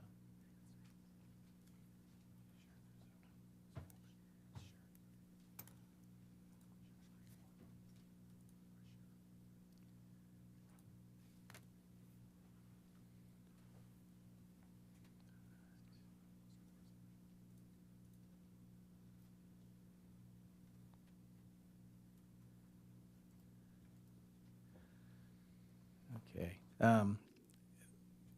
So the fire hazard severity zones there's two steps in the process. Last year, within the county and generally within every county, there's a state responsibility area and there's local responsibility area. Last year in January of 2024, Santa Barbara County has about 813,000 acres of SRA, so state responsibility area. CAL FIRE came in. Santa Barbara County is a contract county with CAL FIRE, but CAL FIRE came in and adopted new fire hazard severity zones within the state responsibility areas. That pretty much came through and passed without much fanfare. There was not a lot of changes within that process, but there were very high, and moderate zones in the SRA. This year, it was targeted for January 1st, 2025, but as a result of the fires that were going on in the state, the release of the maps were phased in. We received the maps, my counterparts in the county, the fire marshals and the planning agencies, we received the maps on March 10th, reviewed the maps for the LRA, local responsibility areas. That includes City of Goleta, Santa Barbara City, unincorporated parts of Santa Barbara County, Carpinteria, Solvang, Buellton, Santa Maria, Lompoc, all received different maps. One of the main difference between the maps that exist that are being presented today and the maps that were not necessarily adopted within the City of Goleta in the 2008, 9, 10, 11 era is that there were no fire hazard severity zones identified in the City of Goleta within the boundaries in the previous iteration. In this iteration, there were some new zones identified by the State Fire Marshal's Office, and we're going to go through that. We'll go through that now. So I think the next slide. The process used by the state, the best available science, they use the Livermore Lab computers. A little bit different with this process versus the other process, but they essentially use the wind models in the area, the existing vegetation, fire history, the terrain, topography to determine the new zones within the City of Goleta. So there were some areas of very high, some areas of high, and some moderate, just along the edges of the city. We can go to the next slide there. What's important to remember about these maps is, as Anne Marie Parkinson had stated very well, is that fires occur. And they're not just a California occurrence now. They're national. They're global. There are fires throughout the world at this time due to whatever reasons that we can point to, whether global warming, droughts, management of fuels, or mismanagement of fuels. But the Santa Barbara County fire, the community in Santa Barbara County does have to live with wildfire and has to learn with it. We have to plan and develop within the county and the city, just to make sure that we take these hazard maps, which identify areas much like flood maps, where in a flood zone, over the flood maps reflect areas which over a 100 or 200 year period might experience some type of water coming through those parcels. These maps take into account, like I said earlier, only fuels, topography, weather, local winds. They don't take into account roads, fuel reduction efforts throughout conducted by the city or the county or the Forest Service. They don't take into account mitigations on the parcel level, at the home level. It just takes into account at some point within the 30 to 50 year period, with no mitigation, with the fuels that are existing, that a piece of land might see some fire. So that's really what these maps are looking at. It takes into account a lot of like I said, the local conditions that exist, and takes into account where a fire ember might propagate into an area. I think we might address it in a later slide. I think one of the concerns about these fire hazard severity zone maps, and I haven't really, when we posted these maps on our website, we expected, the local fire marshals all expected to get a flood of questions. I think I got a combination of 2 emails. One of those emails asked about the fuel reduction efforts that we were taking in the Elwood area, and what determined our pace and scale and order of those efforts, and it wasn't really related to the fire hazard severity zones as far as a question. And then one other question was asking about how the maps are developed, which we're kind of addressing today, right? But some of the concerns, I think, and a lot of the interviews I've conducted and the local fire marshals have conducted have been in regards to insurance rates. And we know in California, insurance rates have been going higher. But from Commissioner Lara's office, the insurance agencies are directed to use risk maps and to come up with risk metrics. So the elements that Anne Marie Parkinson from the Fire Safe Council discussed earlier, defensible space, community defensible space, whether it's fuel reduction efforts in the Elwood area, agricultural fuel breaks that exist just north of the city of Goleta. Those are elements that help reduce the risk to homes, and then whatever actions parcel owners or homeowners are taking within their homes to reduce fuel within the first 5 feet of their homes, Zone 0, which isn't really required in the LRA at this time, aside from new construction in very high fire hazard areas.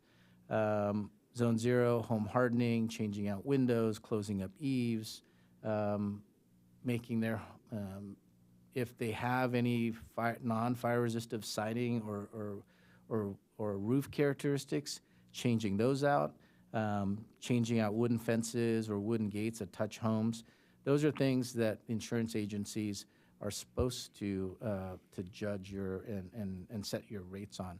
So if those are being done by the homeowners, the homeowners should benefit from that, including any processes that communities are taking at a level with the FireWise communities, and engaging that, and that's been really successful here in the city of Goleta.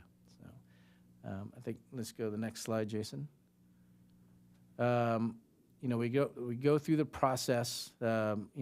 Much of this was developed by CAL FIRE to help with our process to bring you, the city council, information and all the other stakeholders as to the process of determining what is a wildland area, what's an urban area, what's an agricultural area, the zones in which they gathered the fuels and the focus that they put in and what they fed into the supercomputer. I think we can go to the next one. In the more rural areas, they use areas of 200 acres. There's a post right there. Like I said earlier, they used fire occurrences from 1991 to 2020. We here are really good in Santa Barbara County Fire Department. We take every fire. There's about 100 fires occur in the county every year, and most of them, 95% of them, are less than 10 acres. I'd say almost 99% of them are probably 0.2 of like 0.01 acres, like a 5x5 spot that most of us won't hear about. But these maps were created from the 200-acre scale down to smaller scale at the LRA level, and then we can move to the next one. As it says here, it's then we start moving as we go into more urban areas, looking at 20-acre areas. Again, looking at wind direction, local winds, local patterns, local vegetation types. And we'll go from maybe the next slide. The intent of the map. So the intent of the map, I think that we can talk a little bit about the origins of the map. So, the state of California is is really has a rich history, including Santa Barbara County, of wildland fire. As a result, the fire hazard severity zone maps came in the state areas, came as a result of initially, I believe it was the fires in San Diego that started and spread throughout the SRA, burned homes, and also killed citizens of those jurisdictions. As a result of the Oakland Hills fire, that legislation, new legislation was brought so that and mandated CAL FIRE to bring fire hazard severity zone maps into the local jurisdictions. The effects of that include in very high fire hazard areas where Goleta hasn't had any in the past would be 7A construction standards based off the building code for new construction. 7A standards, a lot of 7A standards are actually in place now, dual pane windows, fire resistive roofing, Class A roofing, stucco, hardy back fiber cement siding, hardscaping. So there's a lot of elements in 7A construction that already exist in most of development within Goleta and within Santa Barbara County and really within the state. Other parts of it include in the very high fire hazard areas, and there's a chart that comes up. I think maybe we can go to that one, Jason, if that's the next one. So these are the implications for what it means for parcel owners within the state responsibility areas on the left side, and then in the local responsibility areas. So and that's including for stakeholders and government agencies like the city of Goleta if they're doing any work, and the fire agencies when we're doing any work. But in Goleta itself, so they're in the very high fire hazard areas, there'll be 7A construction. Defensible space laws come into play. So up until now, the county fire has focused most of our defensible space inspections within the SRA and the state responsibility areas. We will phase in the inspections in the LRA, but most of the LRA, I would say here in Goleta, just as a, having worked here at Station 14 and Station 11 in the South County, a lot of these are really urbanized, well-manicured homes that essentially just pass SRA, or pass defensible space, just existing in the communities that they are. So, defensible space laws and defensible space inspections will be required in those areas. 7A construction for new construction. Some of the other benefits there are benefits to having high fire hazard zones within Goleta is, the city of Goleta has been a recipient of a couple of large grants, and County Fire has been a partner in reducing fuels in the Elwood area. But being in a very high fire hazard zone allows the Fire Safe Council and the Santa Barbara County Fire to apply for grants in those areas to conduct fuel reduction. Those grants allow us to add more personnel that we wouldn't typically be able to add to our rosters to create additional fuels crews, to conduct prescribed fire permits, to go in and really do some good work to reduce fuels. But those are really the major implications of what happens when we adopt these maps, and we're going to identify some kind of banded areas for very high, and then high as well. For the moderate, there's really no effect. There is some other development review type implications when we have very high in the LRA. Title 14, which is fire safe regulations, development in very high fire hazard areas, and all of SRA come into play, and I wouldn't say that there is very much of an effect on Goleta. There's areas like the Santa Ynez, where long roads that are over a mile long that are just a single access for communities. Those come into play, but those don't really exist in the LRA here in Goleta. Areas where homeowners might want to build an ADU, we might take a look at those, and where there's projects proposed to really intensify the density of community. We really look at roads that meet Title 14 requirements, which is a 20-foot road within the city of Goleta, and in a lot of those areas, the roads and the water systems already kind of comply. So we'll work with the building department and the city planning department just to make sure that any developments also meet Title 14. But just as we've developed here in the city of Goleta, a lot of those elements that are concerns in other parts of Santa Barbara County don't really come into play here. So, the next one. Timeline. So, I think I was talking to Jason right before the meeting, and the intent of these fire hazard severity zone maps are to be updated every 5 years. It's been almost 14 years since these maps have been updated. As I said, the city of Goleta didn't really have a process in between 2007 and 2011 because there were no areas identified. Very few people are within, the fire service, within planning, within CAL FIRE, the state fire marshal's office, really had a lot of experience with this process. Luckily, the law is written fairly simply, is that once the maps are published, we get to review the maps for 30 days, and then at 30 days, we post the maps on some place the public can review those, provide a place for comment. Within 120 days of the release of the maps, that all the jurisdictions accept an ordinance to adopt the maps. There's no changes that we're proposing to the current maps because because of the characteristics of the city with the agricultural fuel belt, the urbanization. It's not the width of the roads, the things that we're doing here in the county, the distance between the Goleta community and any unburned fuels, chaparral, the fires that have kind of come around and surrounded us to give us an unintended prescribed fuel break. We didn't feel the need to extend the fire hazard severity zones anymore.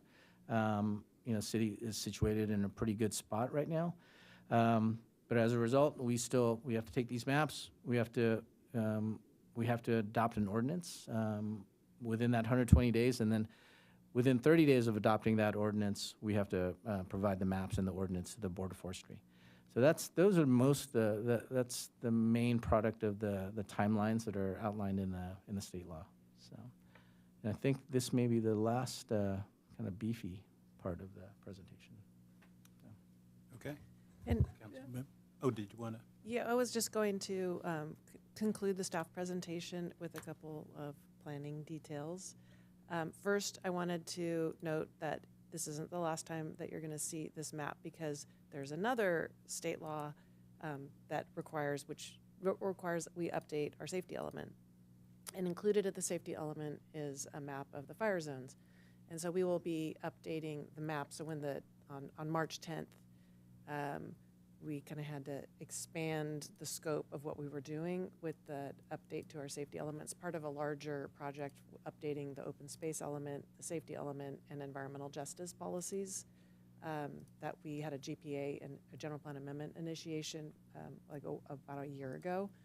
So you'll see the maps because we will be updating that in our general plan. And I wanted to let you know we're the policies that we're revising in our general plan are being reviewed by CAL FIRE and also County Fire. They've been helping us, so we've been working closely with them both on this item tonight and then also the general plan.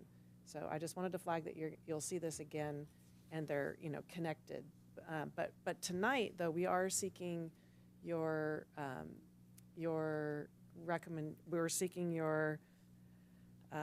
adoption of the ordinance and a determination that the ordinance is exempt from the California Environmental Quality Act, and we have a few exemptions that are listed in the staff report and in the ordinance.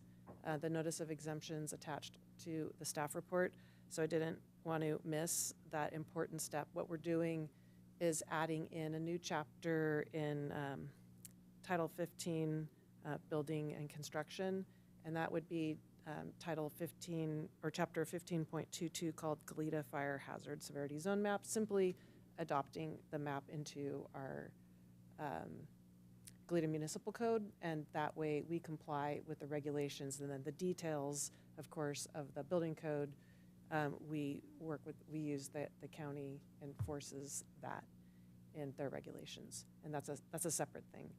So I just wanted to flag that so that we don't lose track of, we will need your taking action on the ordinance, and then we'll return back at a second reading.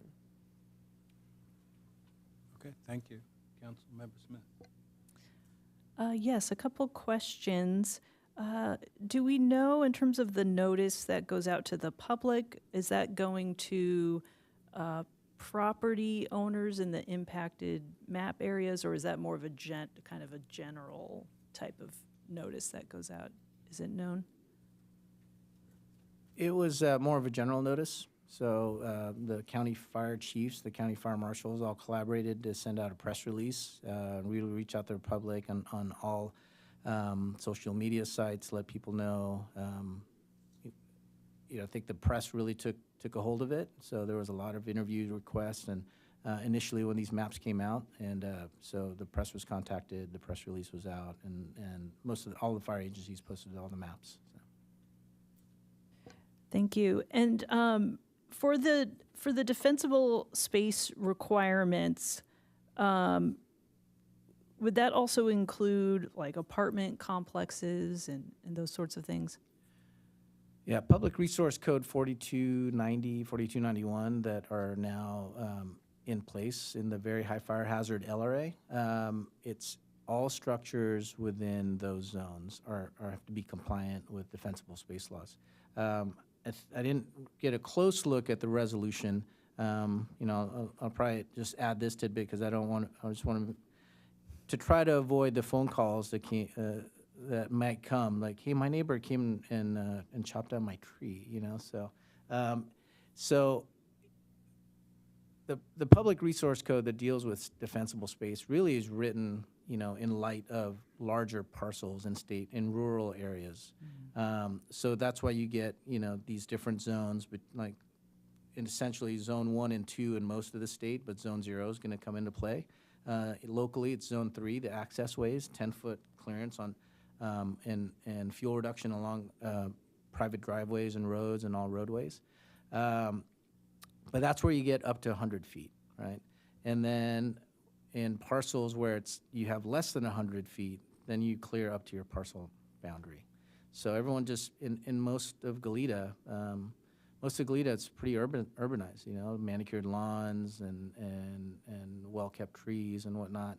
So most, I would say, without having to visually look at it, everything that I've seen in Goleta and in these zones all past defensible space now, so. Okay, that's helpful. And then I noticed my rough take of the map is it looks like some of our city parks and open spaces may touch the moderate zone. So what I'm hearing is that may not require any changes. I didn't know for city staff, does that inform decision-making as it relates to our parks and open spaces? Or are there, best practices, we should be implementing in those areas? I realize it's not really touching building code so much, but.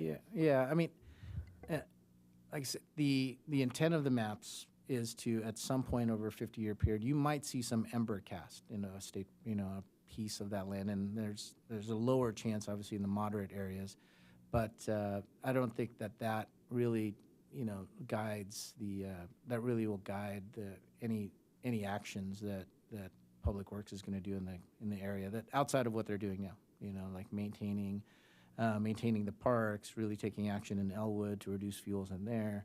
Obviously, along the north side, there's some areas and parks up there that would see some embers, but I don't think there's any different action that's required at this point.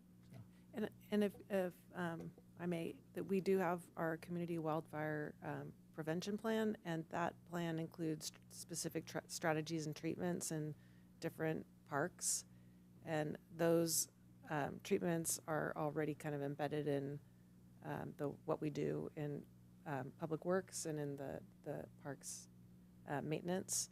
So I did want to flag that, and you'll learn more about the CWPP, or Community Wildfire Prevention Plan, when we bring our safety element back to you and explain a little bit more about what that does and how we need to update it in the future. Okay. Great, thank you. Good. Councilmember Reyes-Martin. Thank you. Just a couple questions. And Ms. Wells, you answered some of this, but one of the questions I had was, with these new maps, does the city have to update any existing city policies or ordinances that have to do with high fire risk areas? You touched on a couple of those. One of the specific ones I had a question about, since we also had the topic tonight about homelessness, was the council adopted an ordinance that prohibits encampments in certain high fire risk areas.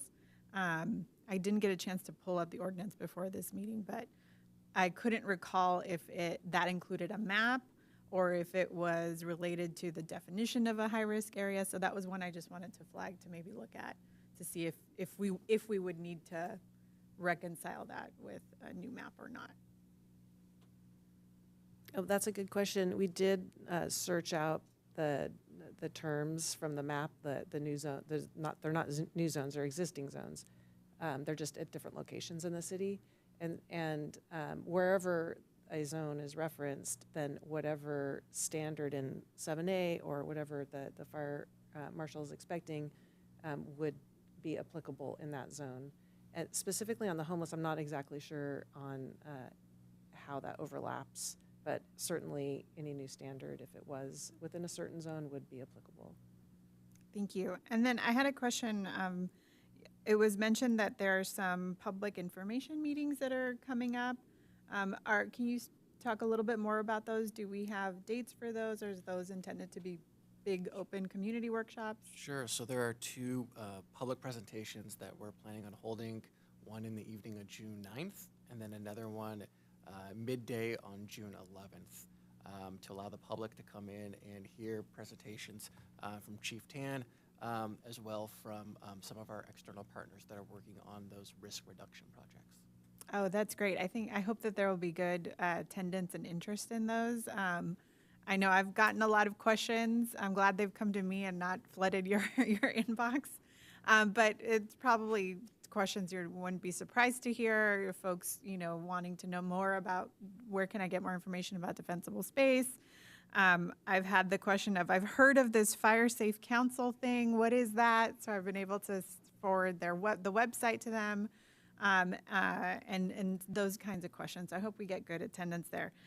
Related to the Fire Safe Council, or I think the Firewise communities, I wanted to ask a little bit more about their presence in Goleta. Do we have those? Is there a way for the city to help facilitate that in some of these neighborhoods?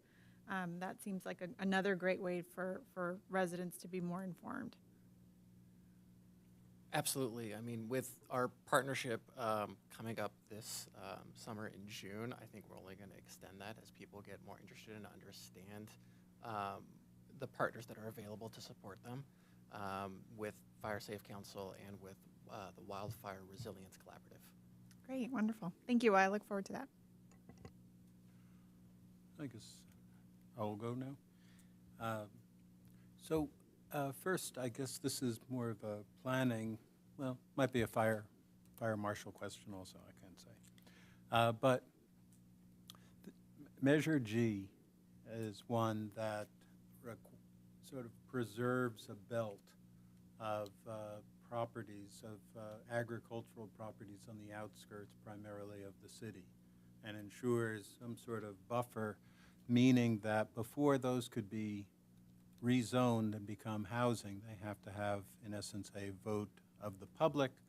And my question is how much could we construe, how much is that Measure G also serving as kind of a buffer or a fire barrier to enable firefighters to, halt incoming fires, to give that sense of safety to the community as a whole, and perhaps, help keep insurance rates from being overwhelming?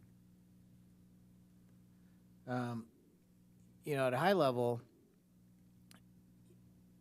there's, if you live here in Santa Barbara County, you've heard about sundowner winds, right? And they come down the canyon, and there's areas that are more impacted by that than others. One of those areas is Mission Canyon, Painted Cave, Toro Canyon, and as you go west of here. Certainly that is experienced here, but it's not quite the intensity of other areas of the community. That in conjunction with the agricultural fuel break that we as a county fire agency is kind of looks at to connect the dots between starting from the eastern side of the county all the way to the west side of the county is trying to find that east-west fuel break.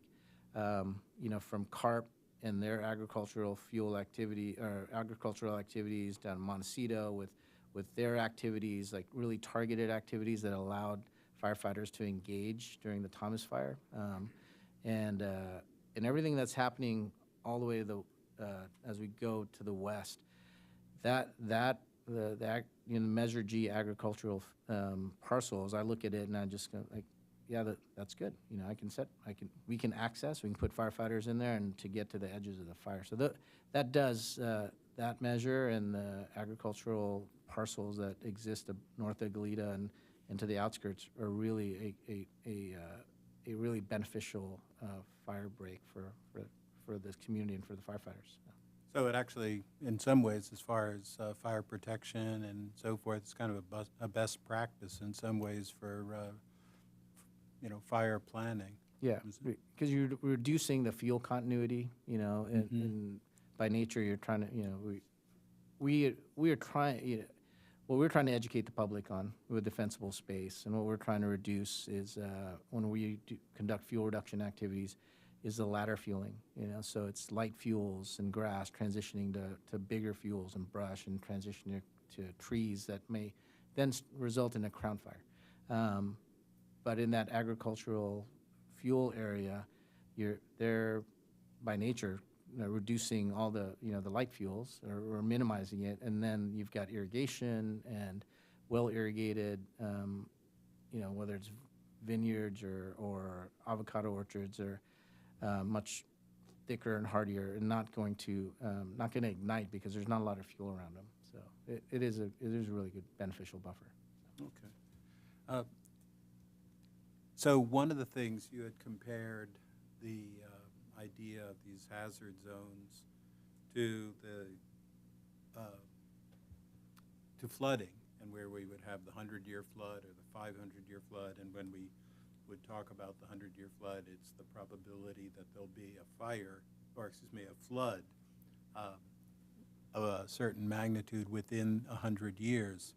And I gather, I was a little confused, because on the one hand, the report specifically pointed out that this is about, the mapping is about hazards and not risk.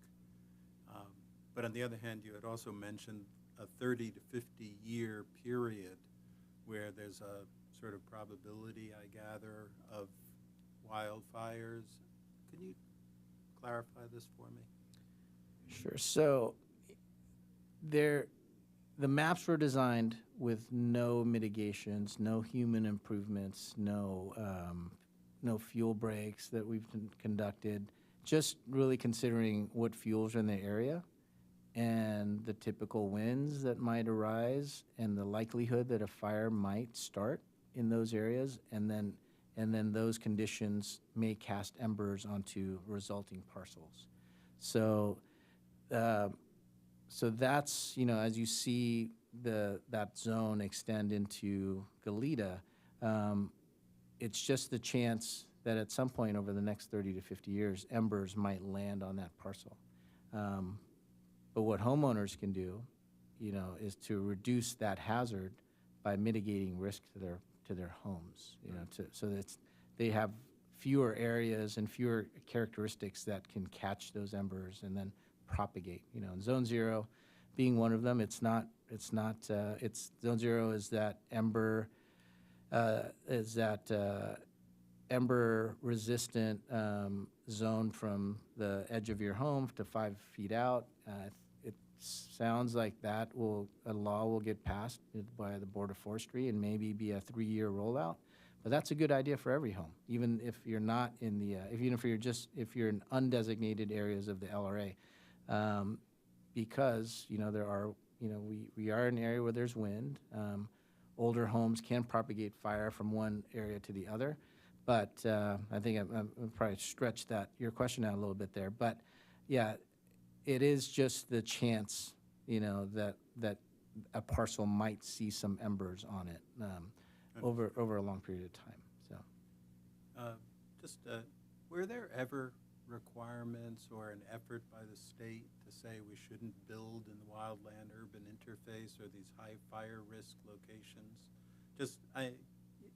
I know this isn't the subject of your presentation, but it just, every once in a while, I'm vexed by the planning that we get from Sacramento. So have we ever had any sort of emphasis to discourage building,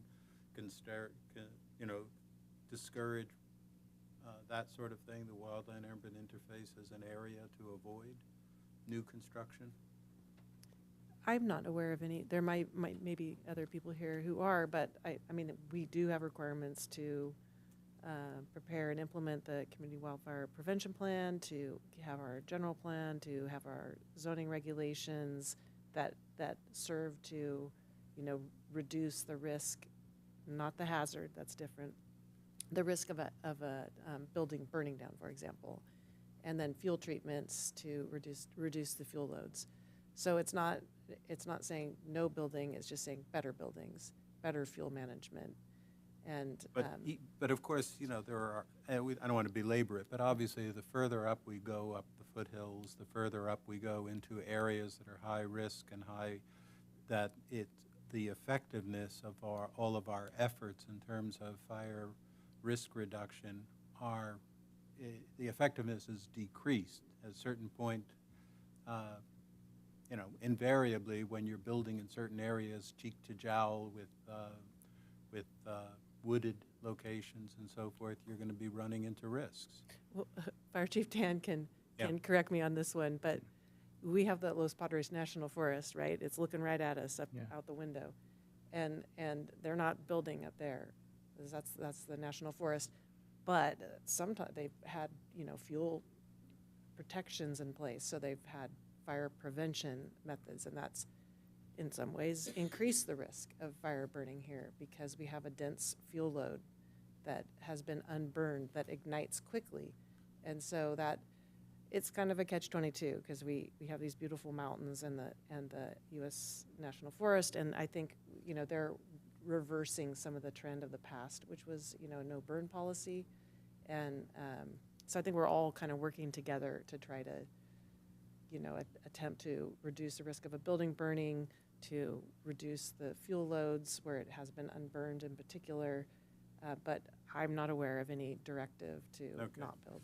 Yeah, I can add. So, yeah, I think it'd be really difficult for the state to come in and our jurisdictions to say no building, but there have been more laws that have come in, the defensible space laws, Title 14, the fire safe regulations, and the SRA, and the very high fire hazard LRA, that over time we've learned, hey, these are consistencies. Only roads that aren't wide enough for people to come out as we're going in.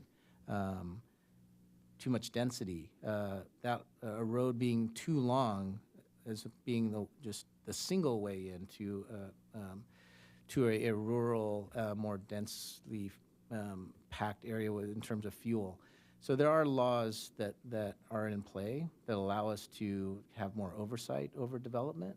In some cases, but I don't think it would be hard for us to come out and say you can't develop there because then it's essentially a land taking, So. Well, yeah, we don't have to beat this to death, but we have laws right now that are doing the opposite, that are forcing cities to develop or to rezone into areas that are vulnerable to wildfires. All right. The presentations that are coming up, Firewise presentations. Firewise, one of the things is they'll come to your home. Both you, and I saw you at the Elwood celebration giving a presentation to community members. But you and, I guess, Anne-Marie come to people's homes to do helpful inspections about what they can do to reduce risks. And if communities get together, neighborhoods get together, correct me if I'm wrong, if they get together, become a Firewise community, they can actually potentially impact their insurance rates. Is that that's one of the things that sometimes happens? Is that That's correct. Yeah, there are discounts offered for Firewise communities. right? So you had mentioned June 6th, I believe. That was at Elwood School. June 9th and June 11th. June 9th and June 11th. And the 9th is at Elwood, and what's the 11th at? The 9th is going to be an evening event, and then June 11th is going to be a midday event. And We're trying to capture two different groups. Good. And their location? The location is still in the works with Goleta Union. Oh, okay. I thought it had been decided. Let me see if I have any other questions. And I guess I'll stop it with that. You're good? Oh, James. Oh, I thought that's a new one. Just sort of a follow-up comment. The city of Goleta is approximately 50% renters. And so, I know most of the education efforts understandably target homeowners. But I'm sort of wondering, is particularly seeing the urban nature of the fires down in Los Angeles, what efforts there are to outreach either, we know renters are in single-family homes, in addition to kind of traditional apartment complexes and things. So I didn't know if there's a role for renters in this discussion or education outreach, or maybe that's something we can think about moving forward. I guess it's maybe more of an observation. Well, we do, where it's applicable, the fire department does send our defensible space ready, set, go packets by mail to, you know, to the, not the homeowner, but the resident. So that's one, it's one item of it is so if someone's renting a home in the SRA or the very high fire hazard LRA, they'll eventually start getting these packets. And it's just a really good guide on your go bags, on what you can do around the home. And then ultimately it's up to the homeowner, if someone's renting a house, for them to conduct the defensible space inspection or clearances around that home, you know, because they're the ones that are going to be liable and cited. So. Thank you. Okay. Are there any public comments or public? Any member of the public on the Zoom webinar wishes to speak to this item, please use the raised hand icon and I will call on you. I do have Robert Zeta. Please unmute yourself and you'll have 3 minutes to speak. Good evening, Mayor Pro Tem and council members. My question concerns probably not areas right in the new designated areas, but I've noticed that Bishop Ranch has been mowing down their grass areas and all that, pastures, whatever you want to call them, and thankfully so. My question would be concerning the Kenwood property. It's always been an issue. Decades ago, it was mowed down on a fairly regular basis, maybe not every year, but quite often. And as everybody knows, it's going to be developed at some point, but until then, to me, it's a fire hazard that backs up to quite a few homes and apartments. And I'm just wondering if there's anything that the city can do to help alleviate the concern of many residents around in that area. Thank you.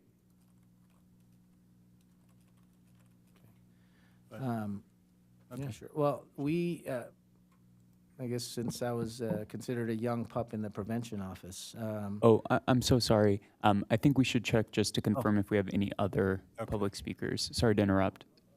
I have no other speaker slips and there's no one else on the webinar. Okay.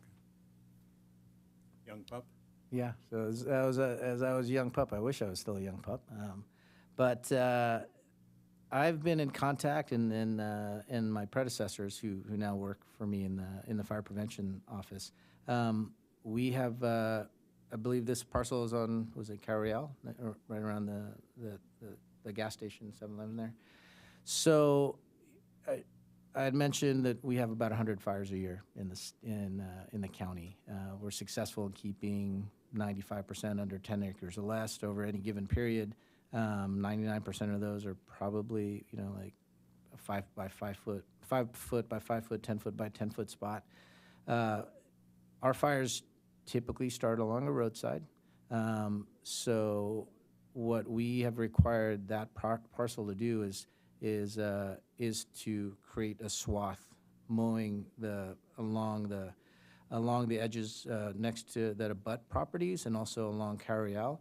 Last year, that parcel owner, working with Dustin McKibben, he's the captain, our pre-fire engineer, they took it out to like 70 or 80 feet more than what we typically require, which is like a 10-foot swath. So we feel that we felt that was a really, really significant buffer where we could put fire engines and put firefighters on the ground if there was resulting fire within the middle of the parcel, if there was any, you know. So so that's typically what we do with open parcels, more Mesa, St. Inez along the ranch lands, because ranchers know that they're going to get something along the road. It's going to spread onto their parcel, so that within their parcels they usually do like a 20-foot swath. This parcel owner took, like I said, 70 to 80 feet last year. The only piece that wasn't done initially was right all of the area along Carriel. It's because the ground, we had so much rain last year, the ground was too soaked for the mowers to get in there. But once it dried up enough, like they proceeded to take a swath along Carriel. So we feel that parcel has been compliant and provides enough defensible space for all the community there. So. Thank you. We'll move to deliberations then. Well, I actually have a question. Oh, okay. Sorry, this may be one of those questions that takes about a minute to set it up, so I apologize in advance. It's going to start off sounding like a little bit of a speech. So one of the things that we all love about living in Goleta is you kind of have the best of both worlds, right? You have that rural piece to it, that kind of, that kind of country piece to it, and then you have that urban, suburban piece to it also. And when we think about the future in terms of how we grow and how we plan, we're trying to do the best we can to follow good planning principles, things that the state is telling us to do in terms of developing along transportation corridors, near services, near jobs, and not sprawl out into other areas. The challenge that I see when I look at this map is whether you're looking north of the freeway or south of the freeway, when you get to that rural-urban boundary and interface, that's really, where you really have some of the dark red, right? Some of that really high fire area. And the challenge that I see for Goleta is, on the one hand, we're trying to do these things the right way, the way planning principles tell us we should. But on the other hand, we're at a little bit of a disadvantage in terms of where certain services are located. So I'm coming to Fire Station 10. If I look at the city right now, the closest fire station to some of these big red areas north of the freeway is at Los Carneros, and south of the freeway is at Stork. But if you look where so much of the red is, it's way out at the city boundary south of the freeway, and also way out at the western boundary north of the freeway. So my concern is, how does the city look to the future where we're planning the right way, but then we're not also hamstrung by the lack of certain critical services available and able to easily reach? If you have a fire at like 5 o'clock on the western end, that could be a really bad thing in terms of trucks being able to actually get out there because they're having to cover a lot of distance. So what are some suggestions or thoughts and insights you might have as someone who's no longer a young pup, been in the role for a long time, for how Goleta can figure out a way to start staging more fire services out closer to where these high fire areas are?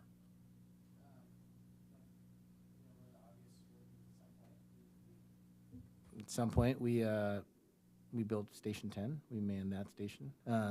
One of the Station 11, which is on Stork and Hollister, that was just outfitted with a Type 3 engine, what we call a Type 3 engine. Because this county is so impacted with wildland fire, we're one of the only fire departments that has as many Type 3 engines, which is a 4x4 brush engine, as well as a Type 1 engine, what people typically see, that go to medical calls and structure fires. So Station 11 now has a Type 3 engine because of, I think as Goleta develops, Station 10 will eventually build out, and we'll have the tax base to be able to staff that and build a station and also staff it. But you're also going to start taking away a lot of the vegetation, and there's going to be more defensible space. And I think you're going to see these fire hazard severity zones recede as we develop and as we put defensible space requirements on the development, as we put Title 14 requirements on development. I think I've addressed the city council before. I think everyone here knows that I live in the city of LA, right? And I live right in the middle of the city of LA. At one point, I could see the Palisades fire burning, the Eden fire burning, the Hughes fire burning, and the Kenneth fire burning. The Kenneth fire is probably our goal here in the county. It's a success in land use planning. It was a 1,000-acre fire in managed open space that started, where the fire started moving towards new development. It was all 7A construction, but had roads all around it where firefighters could access and make a stand, and it was a really successful firefight. So that's the type of environment, the learning to live with wildfire, that in the planning side and in the mutual aid part, the mutual aid agreements that we have with the state as a state agency, and now with the RFCC, the Regional Fire Communication Center, where borders are dropped, we can get 20 or 30 fire engines to this area within 20 minutes. So, and our hand crews, and now with the Firehawk, Our operations chief will tell you we need a second Firehawk, but that first, we have put out a lot of fire on the outskirts of Goleta with that Firehawk. I mean, it's a pretty amazing piece of machinery. So, So that's really helpful information, and it's comforting information in many ways. How would you describe the level of urgency from the county fire district's perspective to get Fire Station 10 done? We do have, Deputy Fire Chief Garrett Huff and the fire chief have been discussing that. I think a lot of my focus has been on things happening in South Patterson on the other side, on Glen Annie, to make sure that those are fire safe and have the full force of the fire code in those. If we develop those correctly, that's going to be less, it's going to reduce hazard in the community. We're going to need Station 10, especially with Glen Annie there. It's just going to, if that development comes in and we're going to increase population and increase the traffic on the 101, it's going to need to happen. Timeline-wise, I'm not sure. That's a little higher level than me, but it is definitely part of our plans. Yeah, there's also a cluster of other smaller developments Sure. proposed in that area too. Yeah. And every little bit impacts it, right? So, Yeah. Thank you. When I was a junior going into my senior year of high school, I was in summer school at San Marcos when the Painted Cave fire happened. Yeah. And saw the smoke and had a couple days of summer school canceled. So that was obviously a really seminal event in our community's history, and we want to avoid having another one with similar impacts. So I appreciate all that the fire district is doing to plan. I appreciate working with the state to get us these maps, and just hope that we don't have to deal with the unthinkable. Thank you. Okay, now we can go to deliberations. Just one comment. The Kenneth fire, was that? It strikes me, this goes back to what we were conversing about before, is that because of the planning that was there, whether it was intentional creating buffers by land use or by roads or something, but you described a situation where you were in a better position to fight fires because of the preventive work that had been done, not just in terms of the housing and the types of construction, but also in just the land use treatments. And I wish we were able to do that. I wish that we were in a position to be able to do that. Little speech. All right. Would somebody like to? I had a quick comment since you mentioned the Kenneth fire. That was the one in West Hills, Woodland Hills.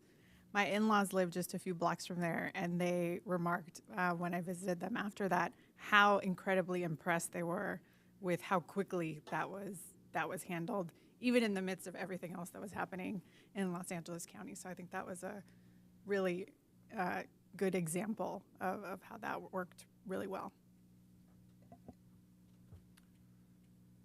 Any other comments, or would somebody like to make a motion?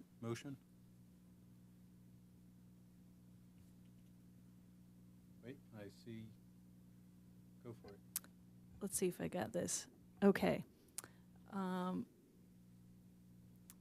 will move to approve the ordinance to add Chapter 15.22 to Title 15 of the Goleta Municipal Code to adopt the fire hazard severity zone map and regulations, and determination that the ordinance is exempt from the California Environmental Quality Act. I have a second. I'll second. And just a note for our motion maker and second, just to confirm, the motion would include the introduction and conducting by first reading by title only, and also waiving further reading just for when it comes back, if I could get a verbal. Yes, I'll amend my motion to that effect. Thank you. And yes, I agree. Okay, thank you. Councilmembers, do lock in your votes, please. Councilmember Reyes Martin. Aye. Councilmember Kiriakou. Yes. Councilmember Smith. Yes. And Mayor Pro Tempore Caston. Aye.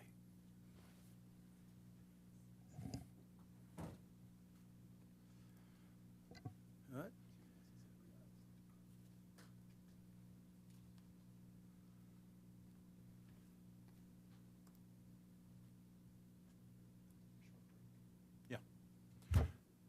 think? 5, 10? 5, okay.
Okay, welcome back. And so our next, would you read the prompt? Yeah, that's item C2, short-term vacation rental and underused housing stock implementation of housing element subprograms HE 1.7 and 1.8.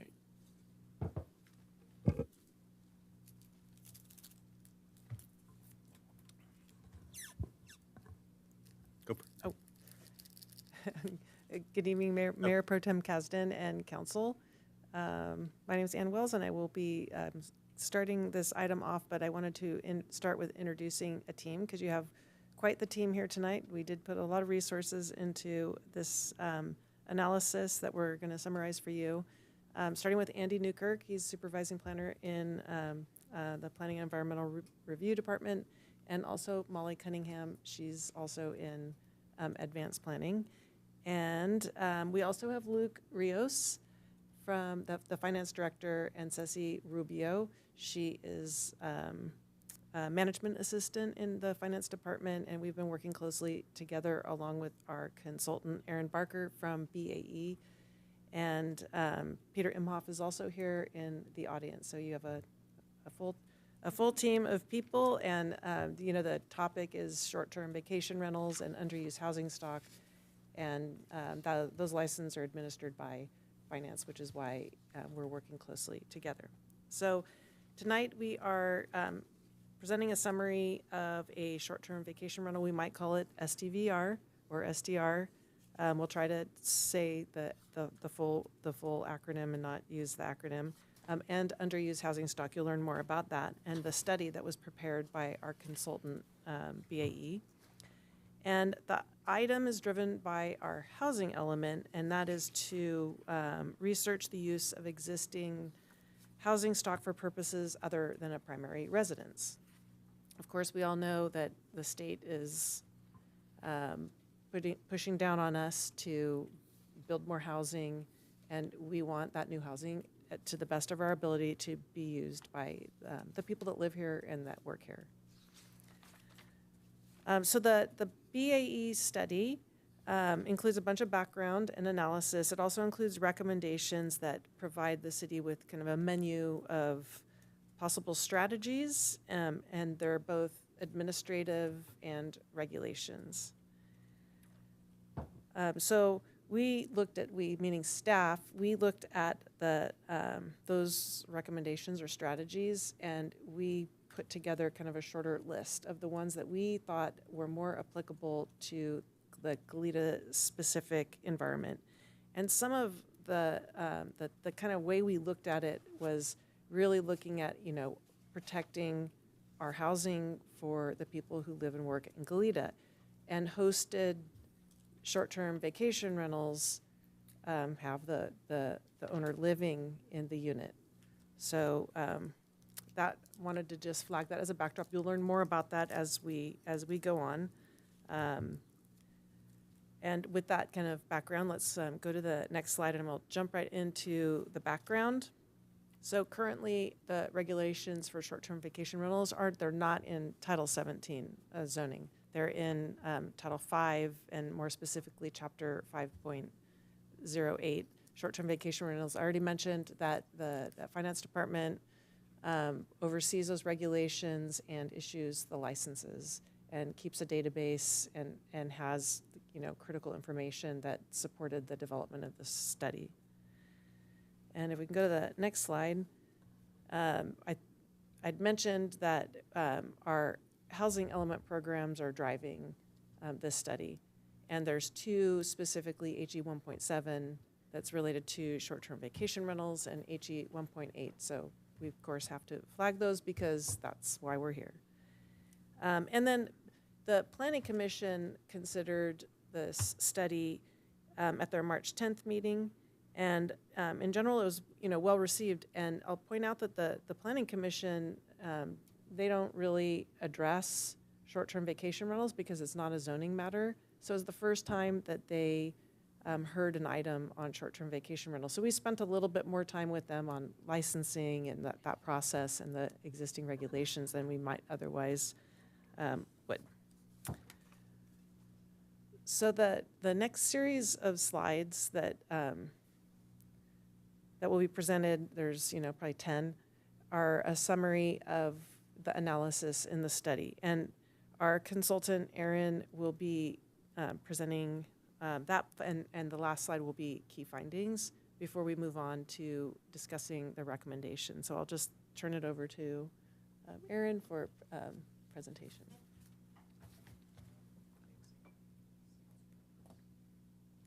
Can you hear me now? Okay.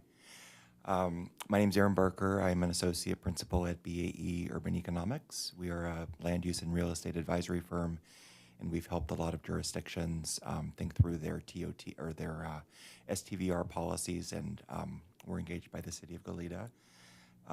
Just to kind of echo Ann's points, when we look at STVRs in other communities, sometimes we're brought in because, there might be a litany of code complaints, but this was sort of a very kind of a narrow task that we were tasked with, to look very specifically at how STVRs may not be impacting the city's existing housing stock.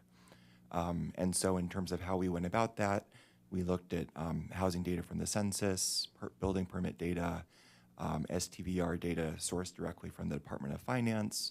We also looked at some third-party data vendors that helped us with some data scraping for Airbnb and other websites.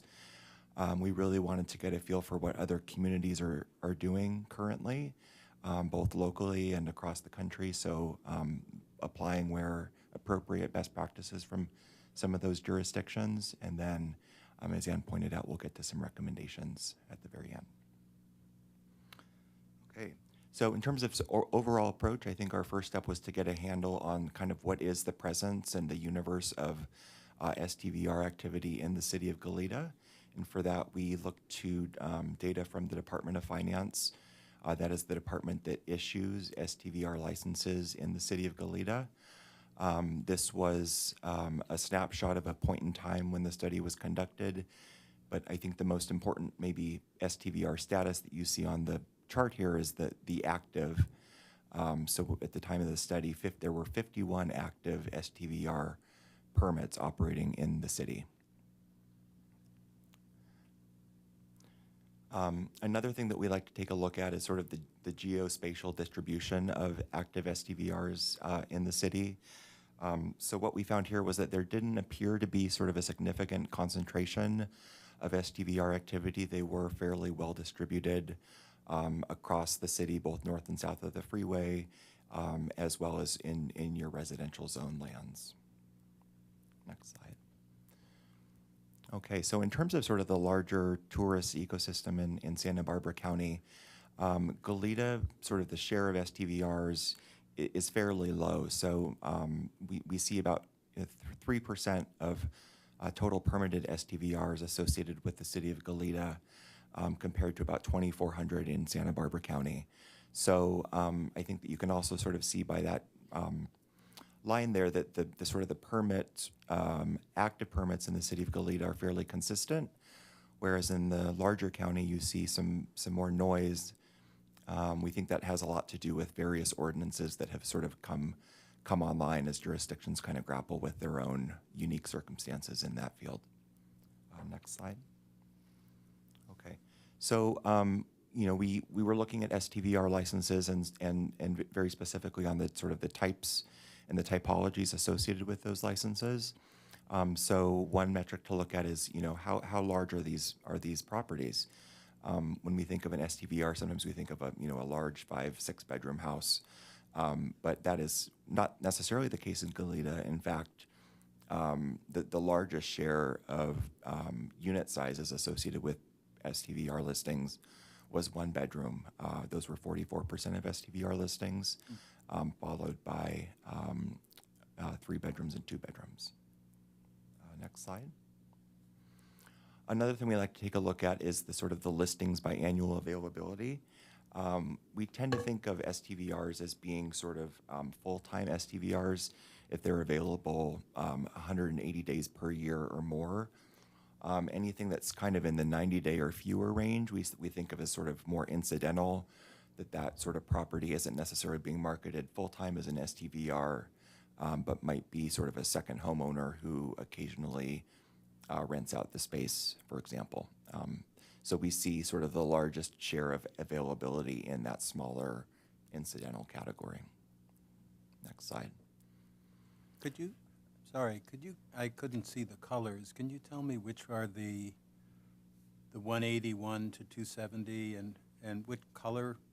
It's the green is the 181 to 270, is that? Okay, and the 271 to 365 is the purple. So we have 33% are in those larger. Okay, thank you. Yeah. Sorry to interrupt. That's okay.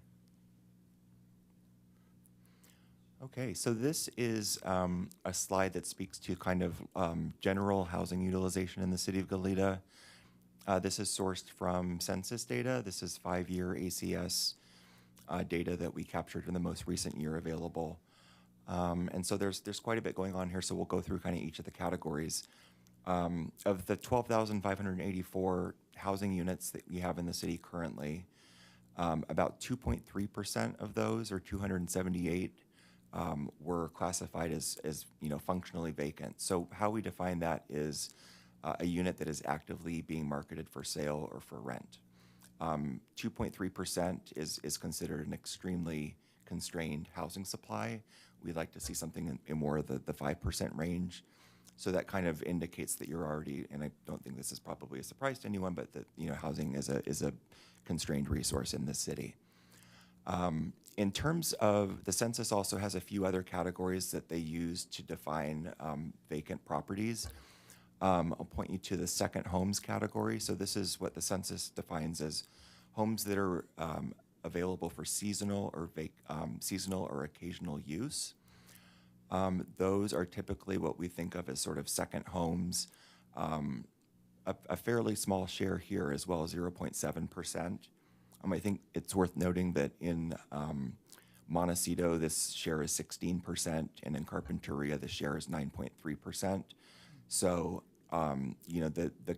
there are sort of many different kind of characteristics of jurisdictions in this vicinity that have sort of different rates of second home ownership. The 0.4% that you see at the bottom there, that references the permit data that we looked at from the finance department. So if in fact all of those licensed permits, 51, are sort of mapped against the total housing stock in the city, there were 0.4% of the city's active housing stock was associated with an active STVR permit. I think that is in the context of other communities that we look at, also a fairly low number. So I think that the only other sort of category that might be of interest to folks is that other vacancy, which we also sort of would associate with an underutilized classification. The other vacancy category is typically associated with housing units that are in foreclosure, that are vacant but not actively being marketed for sale or for rent. The owner just has no interest, or that there might be some sort of issue with habitability and that they're just not habitable.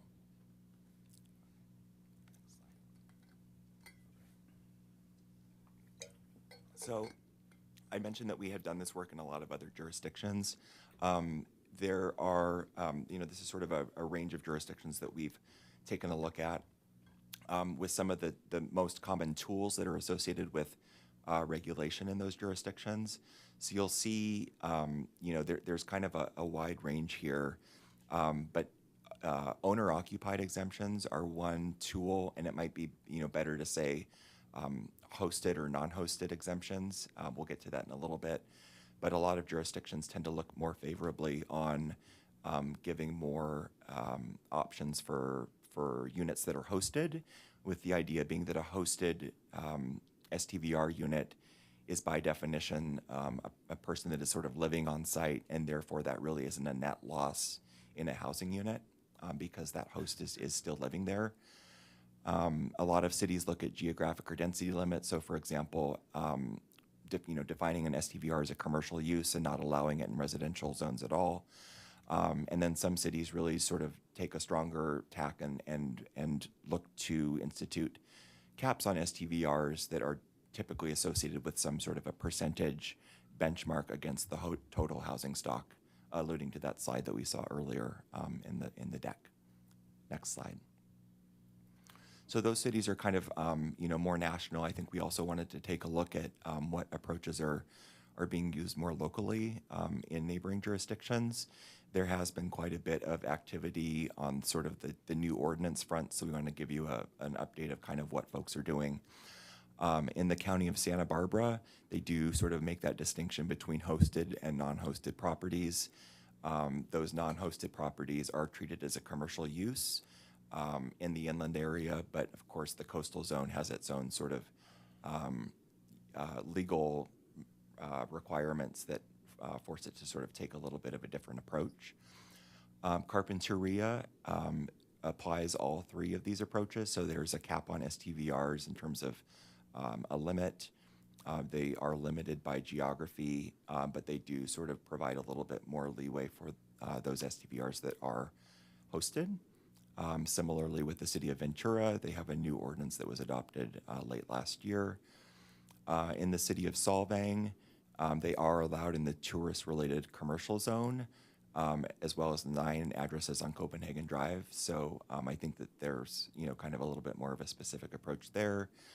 And then, Santa Monica, another coastal city, has just decided that, that the housing is too scarce, especially there's a lot of spillover now with refugees from the Palisades fire, and they are just prohibiting non-hosted rentals entirely. Next slide. So one thing that we do a lot, with other cities is that we do want to sort of emphasize that, similar to a new hotel, STVRs do kind of generate additional tourist revenue. Downstream there is an economic impact that is likely to be associated with the increased demand for workforce housing. So we do sort of have a formula here that points to the fact that a newly permitted STVR based on the sort of the average number of nights it's likely to be listed in the city of Goleta would contribute indirectly to demand for just under 1 new workforce housing unit. Next slide. Okay. So in terms of key findings, I think what we found, just especially in terms of when compared to your neighboring jurisdictions, that STVRs and units that are available for seasonal or occasional use are not currently a significant driver of the shortage of available long-term housing in the city. That being said, that any increase in the number of non-hosted STVRs, so in a sense moving up that number from 51 to whatever, is certainly going to chip away at your available housing stock, given its limited availability currently. So we would, strongly recommend that you, continue to sort of monitor this space to prevent any kind of further encroachment of the second home STVR market into the limited pool of long-term housing stock that you do have. Next slide.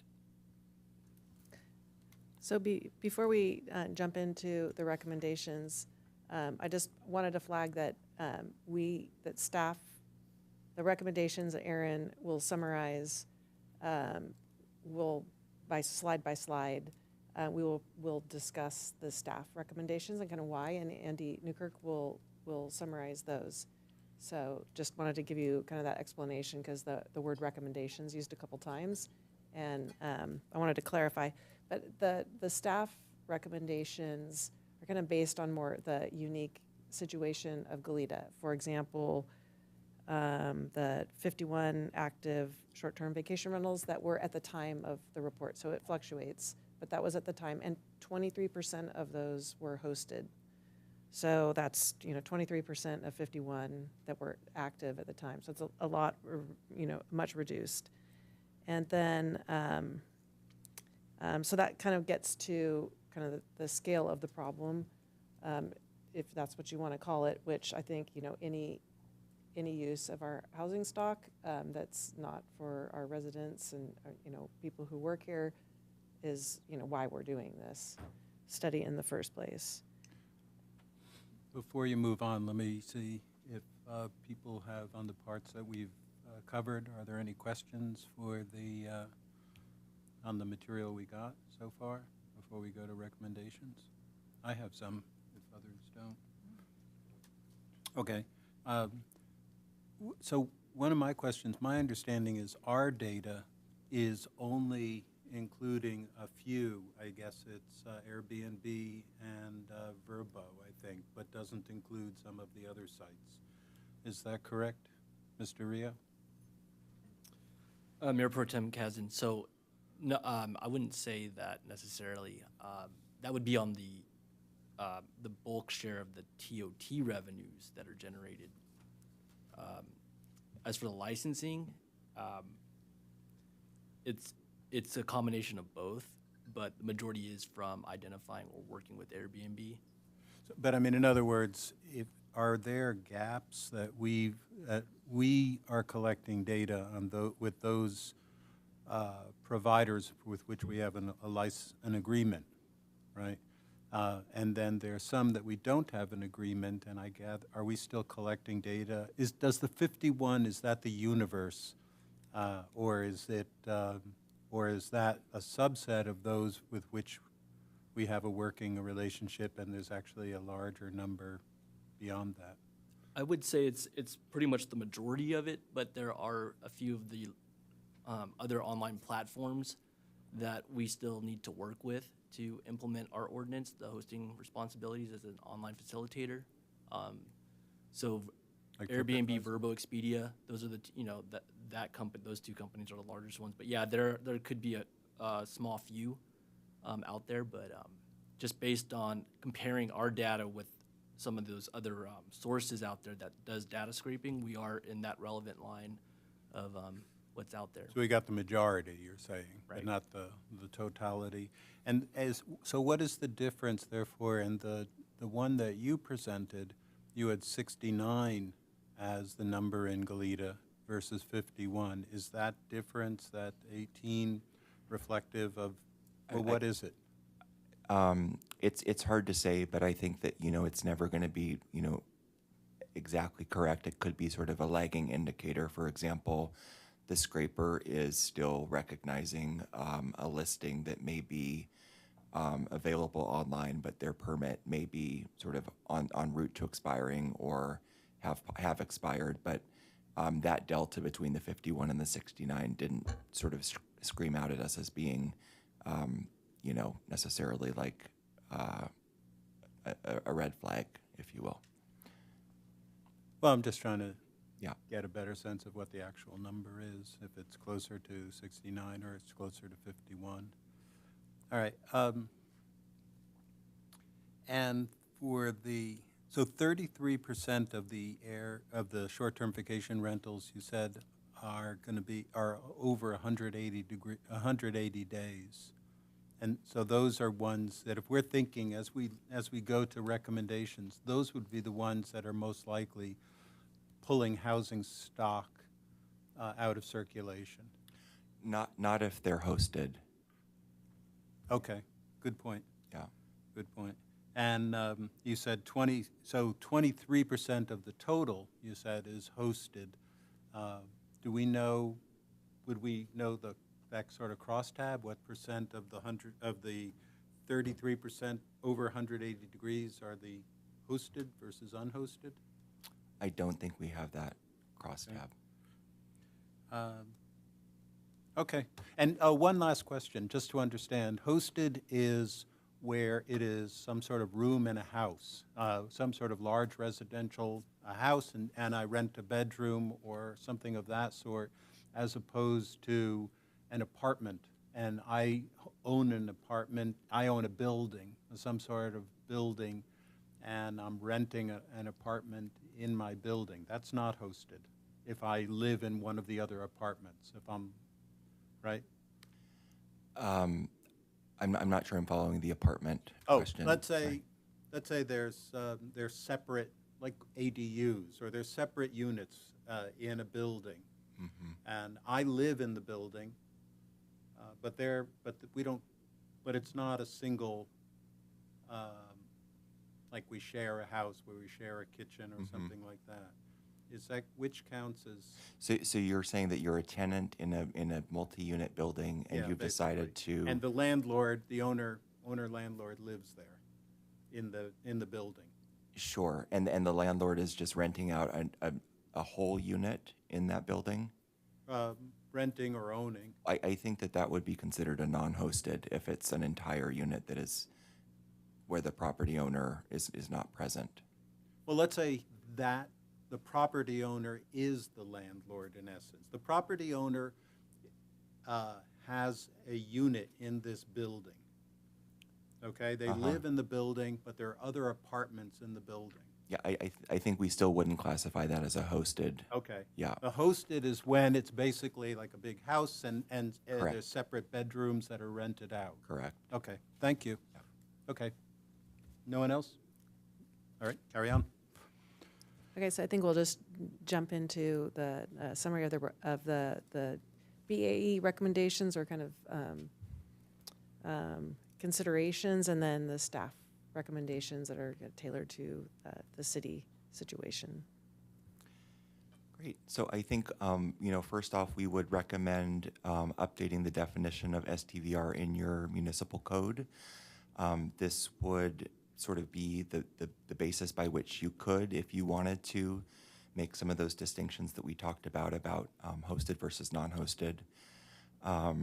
So that would be one. Two, we would recommend possibly collecting additional data when issuing these licenses. This would perhaps lessen the need to use some of those data scraping platforms that we referenced in the report, and just emphasizing the sort of the inherent better data that one gets when it's from a primary source. Along with that, updating the data collection records. I think that we found that your annual relicensing procedures are in line and very sort of solid with respect to making sure that everybody is sort of following the procedures. And we'd also recommend perhaps creating an STVR property search tool. That might be sort of one way of making sure that you're able to kind of keep an eye on that geospatial distribution of individual STVR listings, just to sort of be alerted to in advance if you think that there might be sort of an over-concentration in one neighborhood. I'll turn it over to staff. Great, thanks, Aaron. So staff's perspective on the first item about the definitions, we certainly support that. Should we move forward with additional regulations with that caveat? And to Mayor Pro Tem Kazan's question about what does it mean to be a hosted versus non-hosted? Well, those are the types of things we would make clear in updated definitions to be really clear about what we mean and how those scenarios would play out. And we think, should we move forward with additional regulations, the distinctions between hosted and non-hosted are pretty significant. When you think about what are we looking at with this item and with these housing element programs, HE 1.7 and 1.8, and looking at trying to ensure that our housing stock is used as primary residences. So that hosted versus non-hosted is really different when we're thinking about that goal in those programs. And then 2 through 5, we think these are kind of administrative updates, but we think have merit, and we just want to caveat that with some of these will require some staff time and effort, and so we just want to caveat that, the implementation, we're supportive but contingent upon staff resources, particularly like, an online STVR search tool that would take some work to get set up. So we want to just caveat that with, we'd want to be sensitive about other commitments that have already been made in work programs, et cetera. Is that search tool for us or for the public also? Mayor Pro Tem Kazan, I think it could be either or both. So it could be something for us to have a geospatial reference to look at things like concentration, or provide information on, licensees to the public so they could understand if who's operating with a city license. But even that public facing, we'd have to talk to the city attorney's office, make sure what information is being provided is allowable. So, those types of things would need to get worked out. And so that's why we're kind of supportive, but with that caveat that we would need to be sensitive about staff resources. And so we wouldn't want to say this would show up in any specific time frame, but it's things we'd look to do as we move forward. Does Santa Barbara have that? A search tool? I'm not aware of one. No, I'll confirm they do not have one. They have a mechanism to report one, though.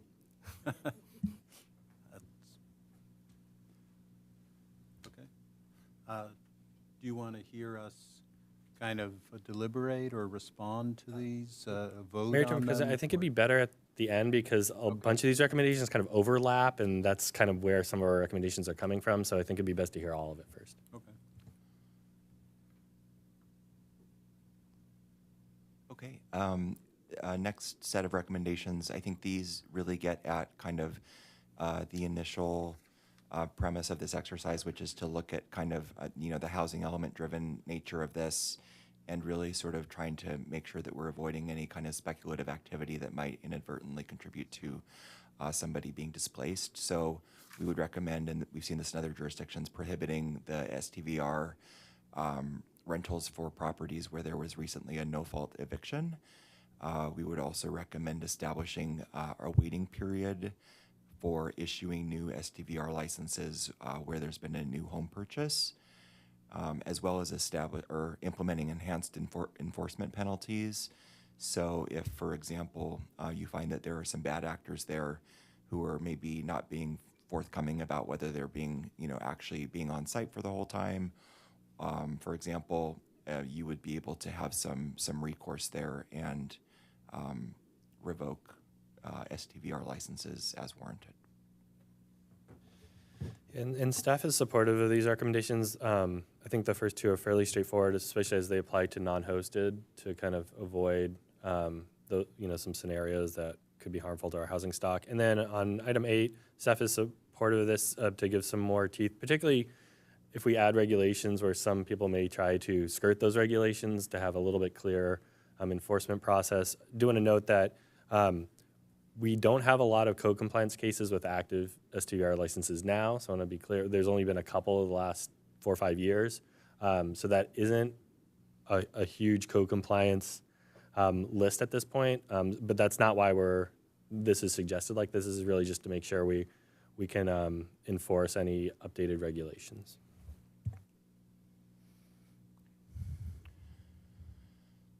Great. Another set of recommendations here involves limiting the number and types of STVRs.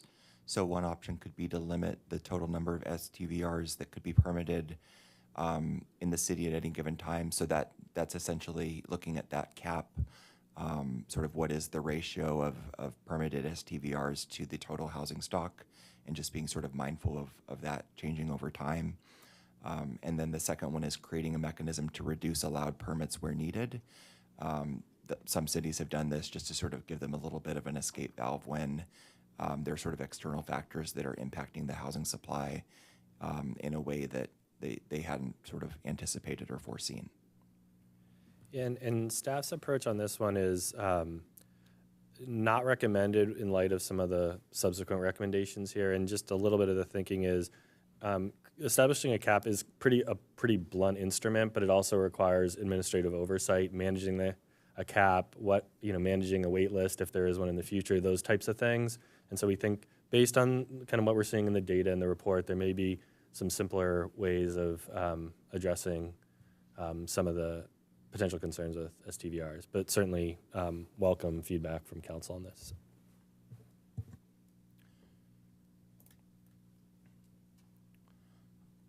Okay. Next set of recommendations, this is about sort of geographic targeting. So one would be to apply different standards and allowances within different sub-areas.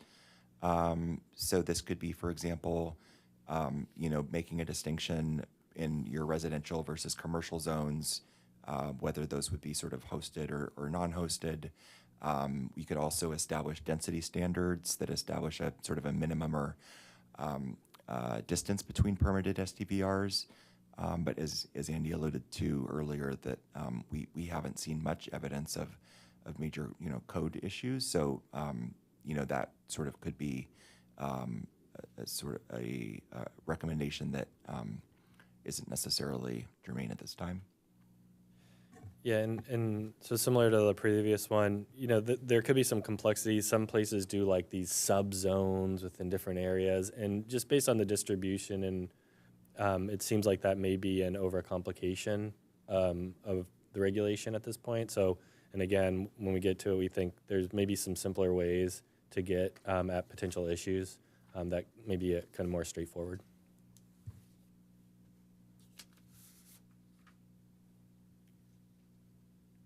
Okay, and then we'll talk through some of the study recommendations for Housing Element Program 1.8. There is, definitely some overlap here in terms of what we call underused housing stock and STVRs.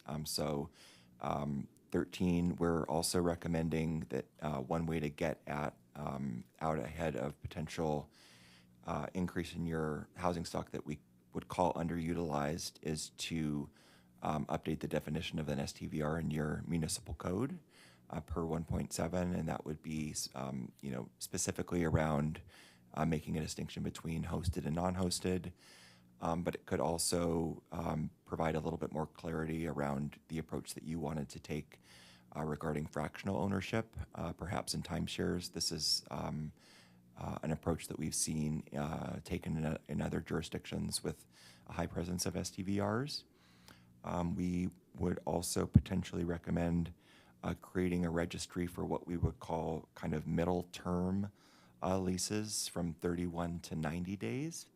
And this would be sort of an approach that what we heard is that when folks are applying for their STVR licenses or they're working with the Department of Finance, that they will sort of say that they're going to be renting their unit out for longer than 30 days, and that there's no real reason for them to sort of be in the system, as it were. So while you wouldn't necessarily be able to collect TOT with a subset of properties that are in this middle term kind of bucket, you still would be able to kind of have a little bit more eyes on sort of that activity and being able to sort of have a little bit more temperature of the extent to which those middle term leases were or were not also sort of encroaching into your housing stock. So we've seen this as an approach used in other cities as well. And then, considering a cap on the nights rented for non-hosted STVRs. So this is something that's a little bit of a variation on a cap, I would say, but it's, having a little bit more of a lighter touch with the hosted STVRs, which is sort of what we're getting at with recommendation 17 here. So sort of recognizing that a hosted STVR, if in fact that owner or renter is present on property, you're not really going to be looking at that as a net housing unit that's being lost. Yeah, and so on these recommendations, 13 really is similar to recommendation 1, which is really kind of cleaning up some definitions, clarifying some definitions, so we think that makes a lot of sense. We do have regulation of timeshares. That is in the zoning code. So it would be really the addition of fractional ownership kind of in line with kind of timeshare regulations, more as treating it like a commercial use.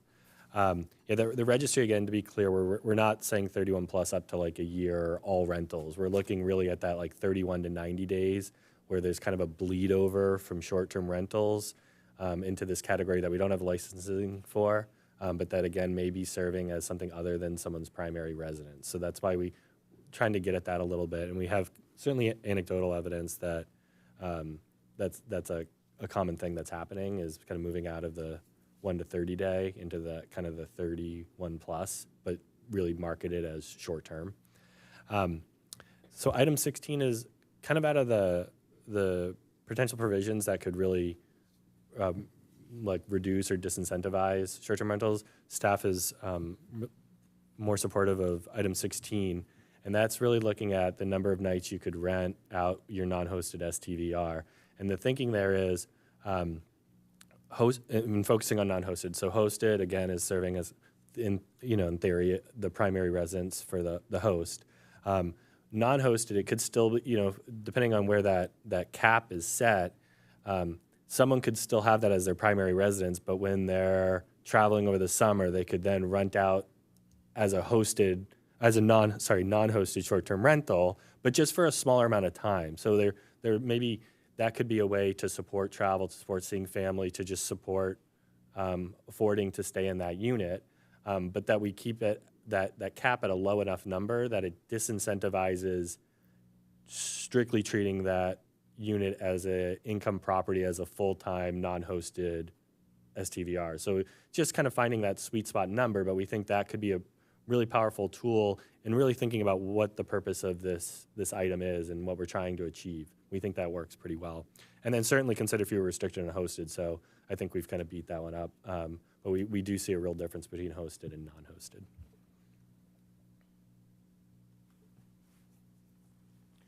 Great, thanks. And then finally, other report recommendations.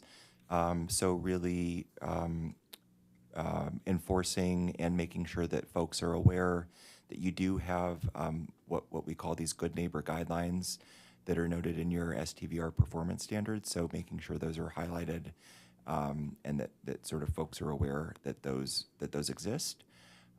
Also recommend taking steps to ensure that development of new tourist accommodations other than STVRs. So, in some jurisdictions, we found that the lack of a new hotel, for example, has led to sort of a proliferation of STVR licenses because there's no sort of available substitute, if you will. And number 20 is just taking steps to make sure that you're still kind of approaching this from all possible angles, making sure that you've got a really diverse array of housing types that meet the needs of your workforce. So staff is supportive of item 18, although that would certainly take work to draft, update over time, but generally it is referenced as a tool in our existing regulations. Thinking about item 19, we're not recommending that at this time to support new visitor accommodation proactively. There's something that was flagged at Planning Commission in particular, and we think we added into the staff report where we allow hotels and motels. We allow them in quite a few places. We've obviously entitled several hotels since cityhood. Some of our, a handful of our bigger development projects have been hotels. So we think we have a framework to support those uses, and so we don't think at this time it's warranted to really focus on that as future incentivizing. And then certainly we're supportive of recommendation 20. We see that as housing element implementation. That we've done quite a few changes to implement the housing element, but there's a lot of still ongoing active kind of support to look at providing workforce housing in the city. So that is kind of the report recommendations, kind of how staff's kind of perspective on those recommendations. I think Ann will kind of highlight kind of two major questions we have for City Council tonight. Jennifer, you want to go? Hold on a sec before you move on. You had a question? Oh, yes. I had a question regarding the 30 to 90 day question. Whether it's from staff or the consultant, I guess I'm wondering, is the concern more about the city just sort of getting more information about that question of are these a significant number? Are we as a city sort of seeking to get more information there in terms of its percentage of the housing stock? Because my only concern is, I know anything. Right? Is it? I don't recall if it's 30 or 31, but right under state law, anything that's not short term is just considered a tenancy, and you're subject to state rules, state law rules regarding tenancies and any of those rules that apply. So I know for the city we can't circumvent any sort of state rules in that area. So I was just sort of wrapping my head around the intent of getting the information about that 30 to 90 day window. Yeah, and finance might have some to add because I think they've seen some of this transition. But yeah, it really is like trying to understand. There's kind of this gap because we have, in the report, like some of the finance data is about short-term rentals, right? So those are those 30 or less. And then once they transition out of that, there's no license required. So we don't really have information about what's kind of, if that's, how that type of use is proceeding, and kind of why we're, like, from the housing perspective, why we think that's particularly interesting is, again, thinking about what are we trying to do here? Trying to protect housing stock, at least to provide principal, primary dwelling units for people living in the community. And maybe if it's a month-to-month lease, that it is doing that, right? We're not certainly saying month-to-month leases are not allowed. Obviously, we have a tenant protection ordinance where, a year lease has to be offered, but it doesn't have to be accepted. And that was a point even made at Planning Commission that sometimes people want to go month-to-month to allow flexibility. So we're certainly not suggesting like we're trying to like prohibit them, but we do want to kind of understand that and maybe have some type of registry or require business license, some kind of something to have a little more of an oversight understanding of those types of operations. Yeah, and I thought I can add that what we're noticing right now in the marketplace, or with particular like Airbnb and those types of platforms, there is this option for those that are engaged in short-term rentals to now engage in these midterm rentals. And when that happens, it basically takes them off, requiring them to list their short-term rental business license. They no longer fall under that. They can at any time switch back. And so it just kind of makes regulation a little difficult. We also, it's kind of a gray area in our business license process right now. We don't enforce anyone engaged in type of landlord activity as a business type of activity, even though it can be considered a business type of activity. So the thinking here was to, if council does support it, it would fall under a general business license if you're in the business of renting between that 30 to 90 days. Got it. Okay. That's interesting. So there could also be an issue where, in reality, maybe people might be checking that box to skirt the regulations that apply for the 30-day or less. Right. Got it. Okay. But so to clarify, these are where they're using the short-term vacation rental platforms in order to advertise for rentals greater than 30 days. So potentially month to month, but they're not advertising it in locations in other where, regular rental types of housing is offered. But they're only offering it on these platforms, Airbnb and others. Yeah, I can't comment if they're advertising on other, but specifically like with Airbnb, yeah, they do have an option to advertise the more than 30-day rentals. And some cities prohibit that. Is that right? Some cities don't permit the use of greater than 30 days on the short-term vacation rentals platforms advertising? That you can't rent continuously greater than 30 days through an Airbnb process or a short-term vacation rental process? I'm not familiar. I would have to follow up with you. Roseville, for instance? I think sort of related to that, there are some jurisdictions that ban lease terms of less than 1 year. No, my recollection was that I think it's Roseville, and that in Roseville they prohibited short-term vacation rentals for greater than 30 continuous days. And then they also had it over in total 182 days a year. So is that? I think we'd have to look at the specifics of that. I don't think we're familiar with the definition of a short-term rental is less than 30 days. So that we do apply that, but we'd have to look at the specific language of that regulation.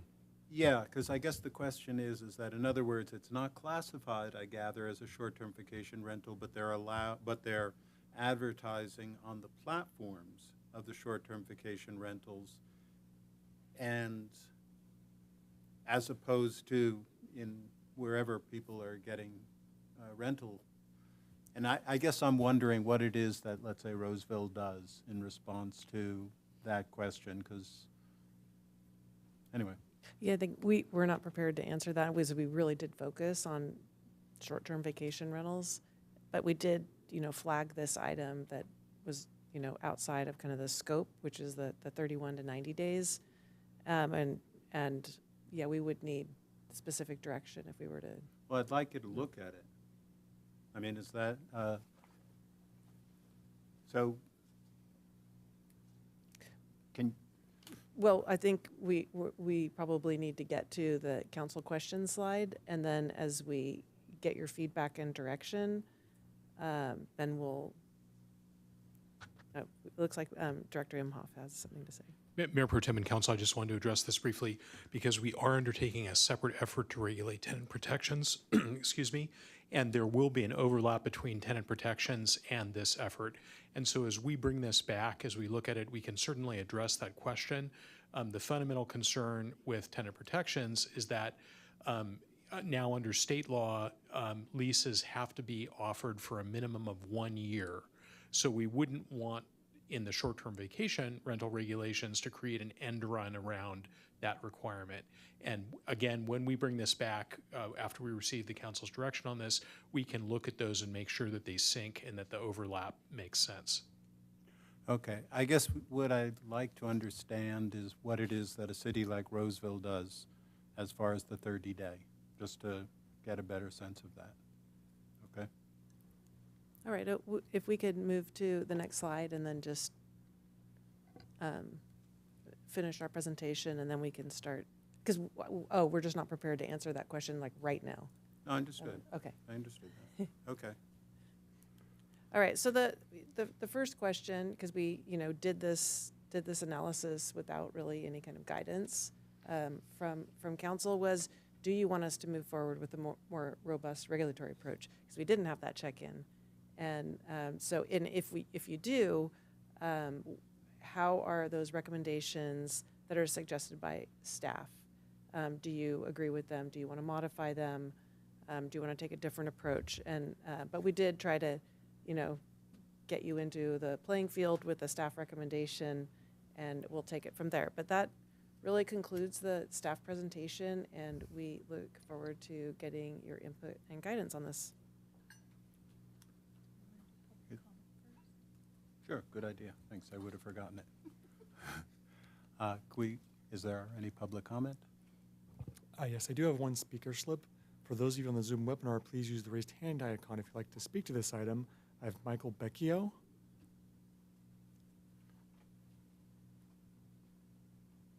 All speakers will have 3 minutes. Good evening, Mayor Pro Tem, City Council, and fellow community. Thank you for the opportunity to speak. My name is Mike Becchio. I live and work right here in Goleta. I'm not a corporate investor or an outside developer. I'm a local small business owner, and I help manage a permitted short-term rental for homeowners who are part of this community, as well as other STRs in nearby areas like Isla Vista and Ventura. I'm deeply invested in this work and in the future of hospitality in Goleta, where I plan to continue growing responsibly in step with the city's policies. And we all agree Goleta is facing a housing shortage. Rents are high, homes are hard to find. But I think we have to be honest about what's actually driving that and what isn't. According to the city's commission report, as we've seen tonight, short-term rentals have a very limited impact on the housing stock. Even if every STR in Goleta were shut down tomorrow, the vacancy rate will only rise by 0.4%. It's not nothing, but it's not a meaningful solution to the challenges we're facing. I want to offer this to all of you, that short-term rentals aren't the villain here. In fact, they're a vital part of our local economy, and I think they add to its strength. They support local cleaners, handymen, and vendors, people who live and work here in Goleta. They bring tourism dollars to Goleta's small businesses, restaurants, cafes, farmers markets, and more. They generate transient occupancy taxes to support city services, and they provide flexible housing for families in transition, whether they're caring for relatives, working short-term jobs, visiting family in town, or just trying to hold on to their homes. We've personally hosted many guests who have told us specifically that hotels weren't an option for them, and they wouldn't have met their needs or even allowed them to visit Goleta. Our short-term rentals gave them a way to be here. And with Santa Barbara largely closed to short-term rentals, The investment of those tourism dollars comes to Goleta instead. I believe short-term rentals help families. They allow Goleta to remain welcoming, whether for UCSB, weddings, wine country, or our beautiful coast. I believe STRs are not the problem. They're part of a healthy, diverse economy, which is good for everyone. I support good regulation. I support accountability, but I am concerned here. It does not appear through the data that adding restrictions on STVRs, like limiting the number of nights that can be rented for non-hosted STVRs, will have any meaningful impact. Regulation should be aimed at things that will make a real difference. I urge us not to confuse visibility with impact. I know STRs are visible and a hot topic in general, but they just aren't numerous enough here to solve our housing shortage by restricting them. I believe we should all stay focused on solutions that actually create more housing, not policies that restrict our economy while barely moving the needle on the real problem that we're facing together. Thank you all for your time. Thank you. I have no more speakers, Mayor Pro Tempore. Okay. Comments, questions? Or how would you like us to proceed? Would you like to hear the recommendations that people support, or the ones they don't support, something like that? I think it's the how you want to proceed. If assuming that you all agree that we want more recommendations, or new regulations and more interest in these recommendations, then we could go slide by slide and get your feedback now that you know kind of how they all work together. Because it's hard to take one at a time in isolation. So it's really how you want to proceed, but probably giving us feedback on that very first question is a good start. Okay. Well, go ahead. Councilmember Smith. Yes. I guess I had one more question before deliberating. My understanding is that in our ADU ordinance that we prohibit the use of ADUs for short-term rentals. Is there internally, is there a cross-check between sort of the ADU list and then Mr. Rio's list in terms of the licenses that we have for short-term rentals? I can answer that question for you. That's a great question, and yes, we do. We cross-reference, and it's applied once the application's being reviewed by code compliance as well. Okay. The ADUs are not permitted on short terms. Okay, great, thank you. Councilmember Reyes-Martin. Thank you. I don't have any. Oh, were you done? Sorry. No, you can. I'm go a little ahead. unclear about how we're proceeding. I think what we can do now is have questions right now, and then you can go to the recommendations, and in each panel of recommendations we can react to. Does that sound? Did you have questions? Sure, I don't have questions. Okay, so then why don't does that sound? Okay, so why don't we start with the the first whatever it was 6 ones, and we can react accordingly.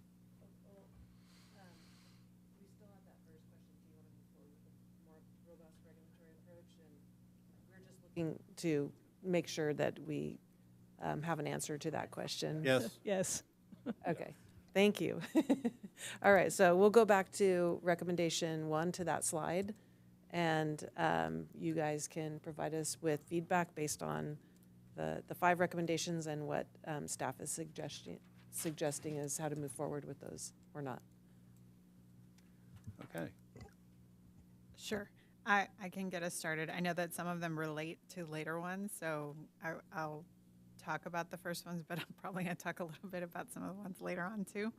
I will just say I am, yes, supportive of staff moving forward with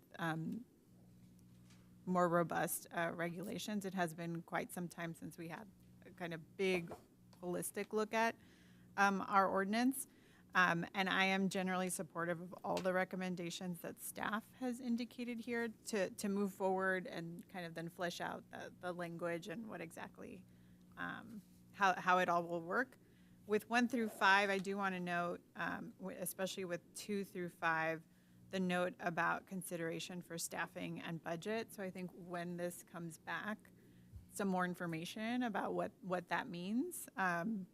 And that may inform maybe how strongly we feel about some of those in particular, if they're really out of reach in terms of budget and staff. But I would support kind of continuing to move those forward. Councilmember Kiriakou, did you want to? Sure. I mean, I'm comfortable saying for right now that I'm supportive of 2 through 5. I do think, just to kind of briefly address something that was said earlier from a member of the public, I think more than one thing can be true at the same time. Our data and our reporting shows us that right now this is not a significant driver of housing affordability challenges or housing scarcity challenges. At the same time, it can also be true that planning is an exercise in looking to the future, and the future is uncertain. But we've seen in other communities not a lot of short-term vacation rental challenges, and then suddenly you have a trend. And so planning is about being prepared. Planning is about looking to the future, weighing the likelihood, making judgment calls. And I do support going forward and updating the definition, and I do support recommendations 2 through 5. And we'll obviously get into some more of the details later in terms of how they interrelate to other recommendations. So thank you. Yes, I'll just concur with that comment, and I support staff recommendations 1 through 5. And I agree, right? It's a balance. We want a balanced approach, and we want to make sure that we don't have problems develop. And if everyone's compliant and people are following the rules, then we won't have any issues. But we want to make sure that we get ahead of any concerns. And and I know a lot of these discussions have been percolating since before the pandemic. We've had the impact of the pandemic. Potentially things could change again.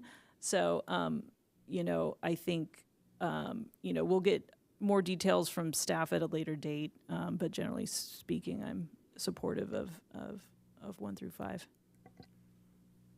And I'll concur also, and with the additional observation that number 5 might be additional burden administratively, and it may, depending on how much of a burden it is, it might not have the bang for the buck. But we'll, happy to wait and see. Okay, 6 to 8.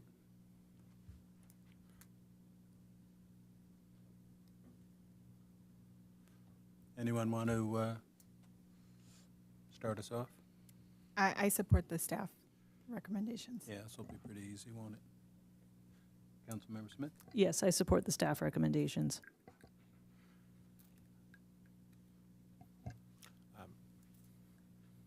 I also support the staff recommendations, and again, just because to address a comment letter that we received, just because I'm talking about number 6, just because this hasn't been something that has been prevalent in Goleta up to now does not mean it won't be. I think if we look at what's happening in Goleta in the near to medium term future, there's a lot of improvements. The city is spending something like $200,000 in different capital improvement projects that could have an impact on trends and property trends. Road improvement, circulation improvements, a new train station. There's a lot of different things happening.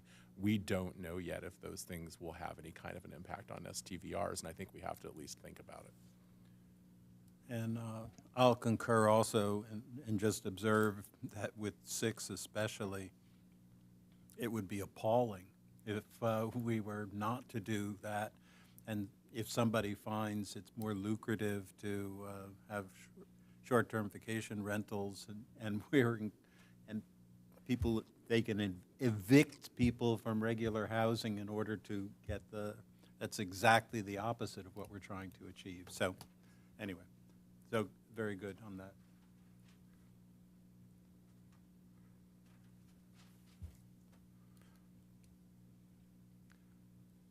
Would anyone like to start off with 9 and 10? I can start. I remain open to limiting the total number But I did really appreciate staff's consideration with the later recommendation with 16 as a way to kind of balance or address what have been some of the major issues where we've had with short-term vacation rentals. So I can support the staff recommendation not to look at these two at this time, but I would just want to state for the record that I can remain open to it, and I think if in the future, if we, when we revisit this, we'll have new data to see how that's going. I did have a question about number 10, just to refresh when we talked about that one.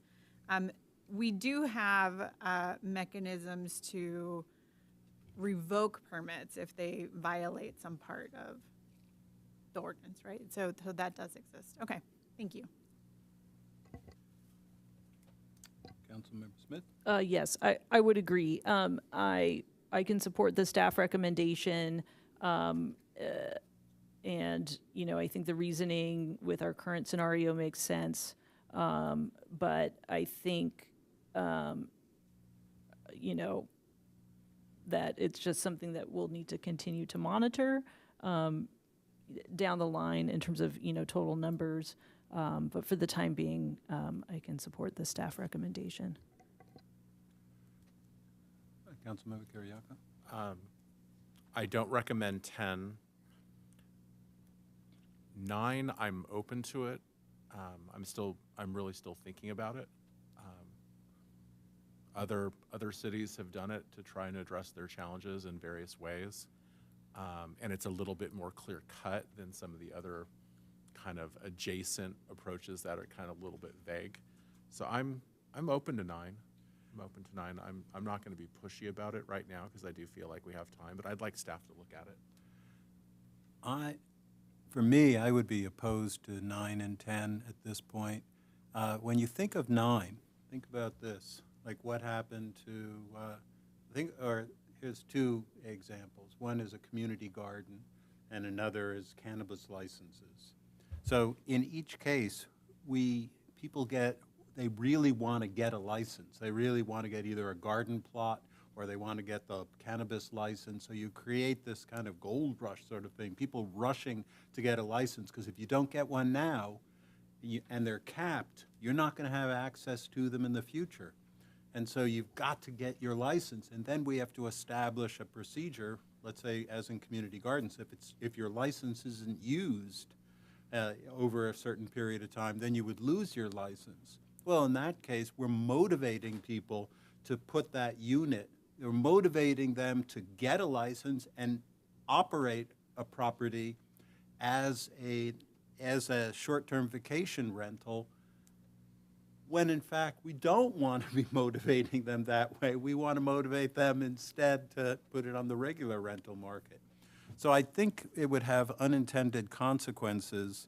We're forcing them to get a license. We're forcing them to, presumably, if they have a use it or lose it kind of provision, so we're forcing them to actually operate it as an Airbnb, and we really don't want to create that incentive. So I would say that it is not a good policy in general. We have to arbitrarily come up with some sort of number and so forth, what makes sense. And we went through this in some ways with cannabis when we were deciding on how many permits to do, and it was an unpleasant experience. I would argue that the city reducing, I don't want to go off agenda and create a Brown Act, or Brown Act issue, but I will just say that I think reducing our cap from 15 to 6 for cannabis was a positive act.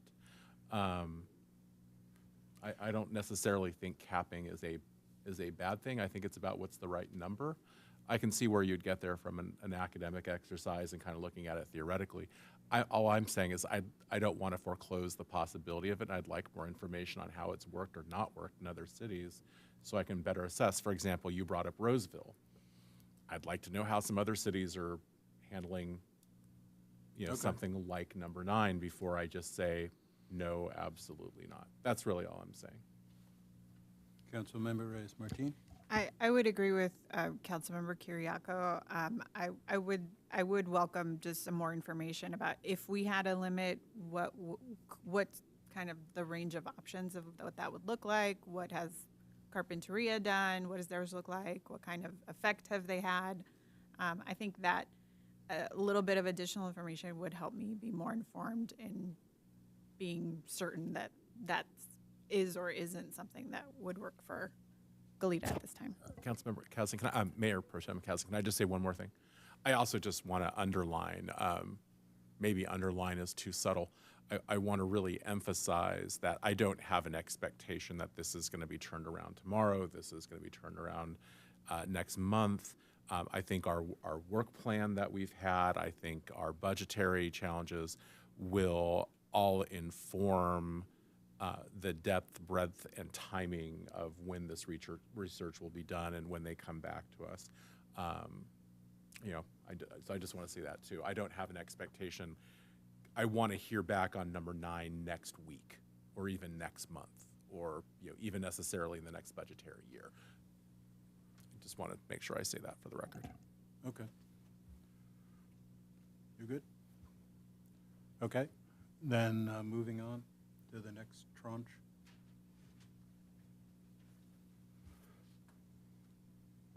I actually do have a question about one of these. For number 11, something that came to mind, not necessarily about a different standard in order to ensure availability of visitor accommodations in other areas, but I did have a question about what we had a public comment about high fire risk areas, and we had the earlier presentation on that. And so one of the questions that I did have for staff is, are there cities that consider high fire risk areas differently with short-term vacation rentals, with what they require, anything? I had a question about that, and also whether that's something we should consider. I'm looking over to the consultant, and he's shaking his head that we're not aware of any cities that address short-term vacation rentals in the different fire hazard zones differently. And I think we heard from the fire marshal tonight that home hardening as required under these new regulations, or that will be required under these new 7A regulations, are good for the homes and make them safer. But I think I think to be direct to your question, we don't know of any jurisdictions that regulate them differently in the fire hazard zones. And I'm not prepared to give you a recommendation. No, I just on wanted that. to ask that question. I know the public comment letter we got talked about things like occupancy, or if they had really large events. We thankfully I don't think had too much of that issue in recent years, but I do recall in the past we had issues with homes being rented out for really large, and they had really large parties, like around graduation or something like that. So the occupancy piece might be something that you might want to think about, but I did just want to raise that, and we had the earlier agenda item too. So Yep, thank you.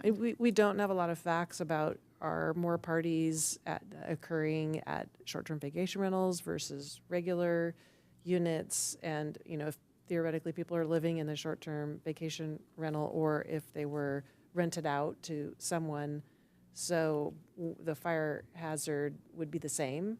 In any situation where that home exists and someone it's just that someone is living in it, and the fire hazard doesn't change based on the occupant. Okay, thank you. And having said that, I do support the staff recommendations not to move forward with 11 or 12. I agree with the staff recommendation. I agree, but I wanted to go with respect to 9 again, not to beat a horse, but but no. I just an observation. So a lot of what we're trying to do is finding that balance and find that opportunity for people who we don't want to take housing out of circulation that otherwise would be available, but we want to give people who are going on sabbatical, or they're going on vacation, or something like that, the opportunity to rent out a place.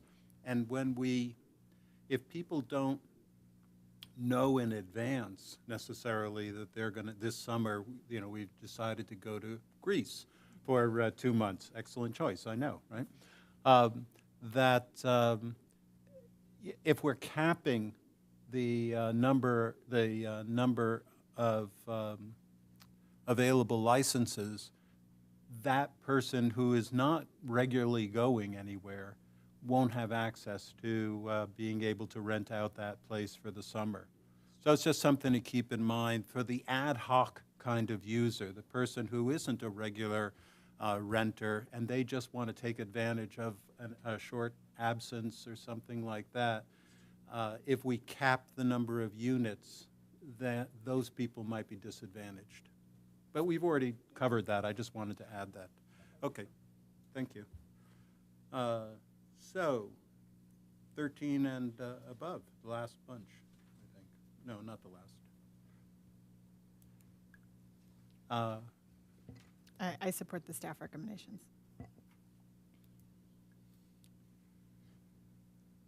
Councilmember Smith, what do you think?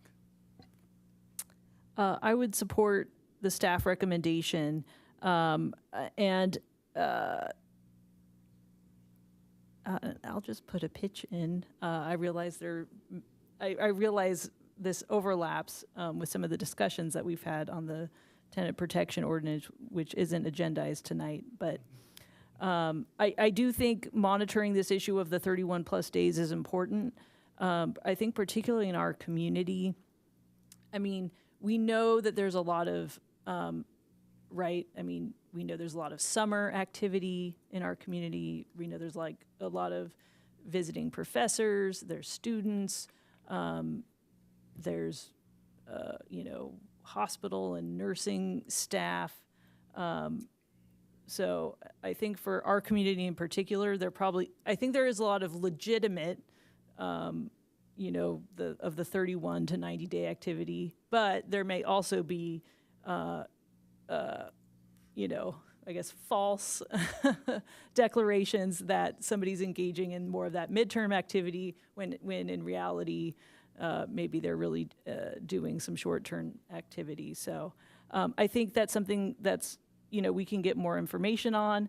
I frankly think it's an open question as to whether or not we should have a lease registry generally for all leases 31 days or over, but I'll leave that discussion for another day. But I think that may also be useful information. Have you already spoken? I have not. Okay. But I can. Excellent. I support staff recommendation. I do find myself curious for that hypothetical scenario of the person who spontaneously wants to go to Greece for 2 months, how that would interplay with needing to be on a registry. Just to talk about your hypothetical scenario for a second. But for now, I support staff recommendation. Again, this is an exercise for me in getting more information so that we can really look at this through the context of what current conditions are versus looking at kind of a 15, 20-year planning window down the road and what do we see as the future challenges and how does this play into it and how does this protect us in terms of allowing us to protect our housing stock versus are we creating something that is too much effort versus what the staff resources and maintenance of effort would be. Without a little bit more information, I can't make that determination yet. But for now, based on where we are with this discussion, I support staff recommendations. And I do too, with the caveat, again, with respect to that 31 plus days. I guess I'm still slightly confused as far as really what it means and that this is, as we were saying, those people who otherwise are pursuing short-term vacation rentals through the platforms of short-term vacation rentals and as opposed to month-to-month leases or something like that, just to distinguish the difference. Because somebody who goes on, I don't know, Craigslist or whatever it is, and has offering month-to-month leases, that's not showing up as a short-term vacation rental. And so I guess I'm just trying to understand what that means to clarify that. And then, you know, like we said, the Rose Mills. Okay. Mayor Pro Tem, and maybe I'll just ask Mr. Rio a clarifying question, and we can certainly get this back to you. So the point was made that on, like, for example, the Airbnb website, you can check a box whether you're under 30 days or over 30 days. But correct me if I'm wrong, if you oscillate back and forth, we will still get the TOT for the times that are shorter than 30 days. So if someone checks the box and they get a tenant for, say, 37 days, they check the box 37 days, no TOT. But then the next time, if someone wants to rent their place for 14 days, Airbnb will pick that up, and we will then get paid the TOT. So it's not that they can check the box and then get out of paying TOT if they're consistently renting for under 30 days. Am I correct on that? And if they don't know the answer, I don't mean to put you on the spot. We can certainly look it up. Yeah, I'll see if, I can answer. That's a good question. We do not capture the TOT for either. So if they check off the box, we don't capture the 30 days or when they go back to the short term. And it would also be good to know if that's true across platforms. Is that true for Vrbo also and some of the other ones? Because I'm not an expert, and I'm not going to pretend to be. And that's sort of what I was getting at before. If Roseville is banning 30 days on the platforms, then they're doing month-to-month leases or whatever it is on just the Craigslist or wherever, just to understand what's going on and what the... Thank you. And Mayor Pro Tem, just one other comment on your curiosity of like, how is this being used? And you gave the Greece example. So I think that example maybe is more how it's being used. So there's actually apps specific for the stay that's over 30 days. So there's like home exchange apps, and those are usually over 30 days where you'll exchange homes with someone in Europe for 60 days. And so that's an example that you're looking for, like why would someone do that and not just advertise the normal way? Yeah, frankly, my greater concern is that people in that scenario, particularly if they're using these like national apps, aren't, and I realize it's only applicable in certain circumstances, but again, this gets to that issue too of are they in the circumstances where it would apply, is our tenant protection ordinance being followed or other state laws related to tenancies? So I think gathering more information would be helpful, either direction. Great. And last but not least,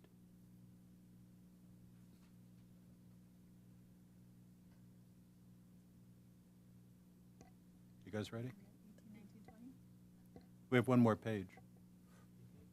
Oh, I see. The screen decided to quit. There we go.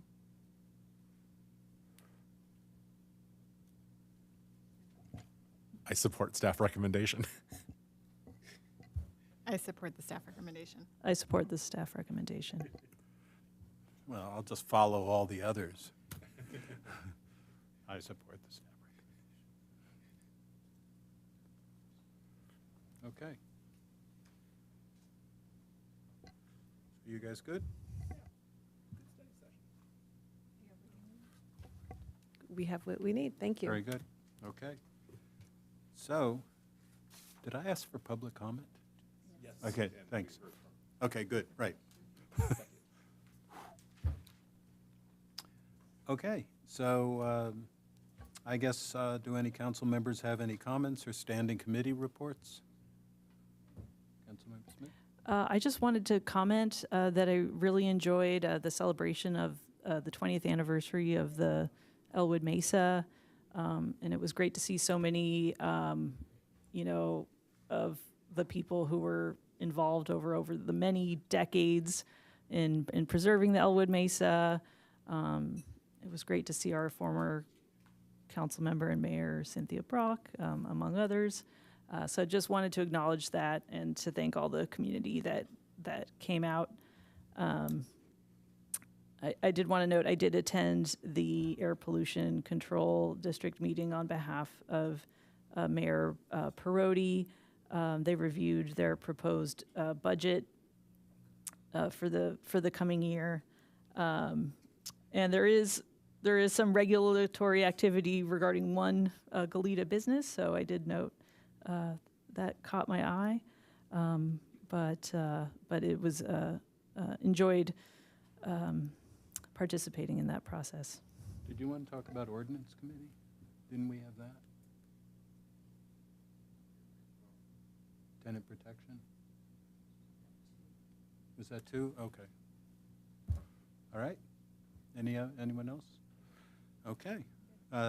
Then city attorney, do you have anything? Happy early Memorial Day. Thank you. You too. This meeting is adjourned. Good job, Mayor Pro Tem. Thank you.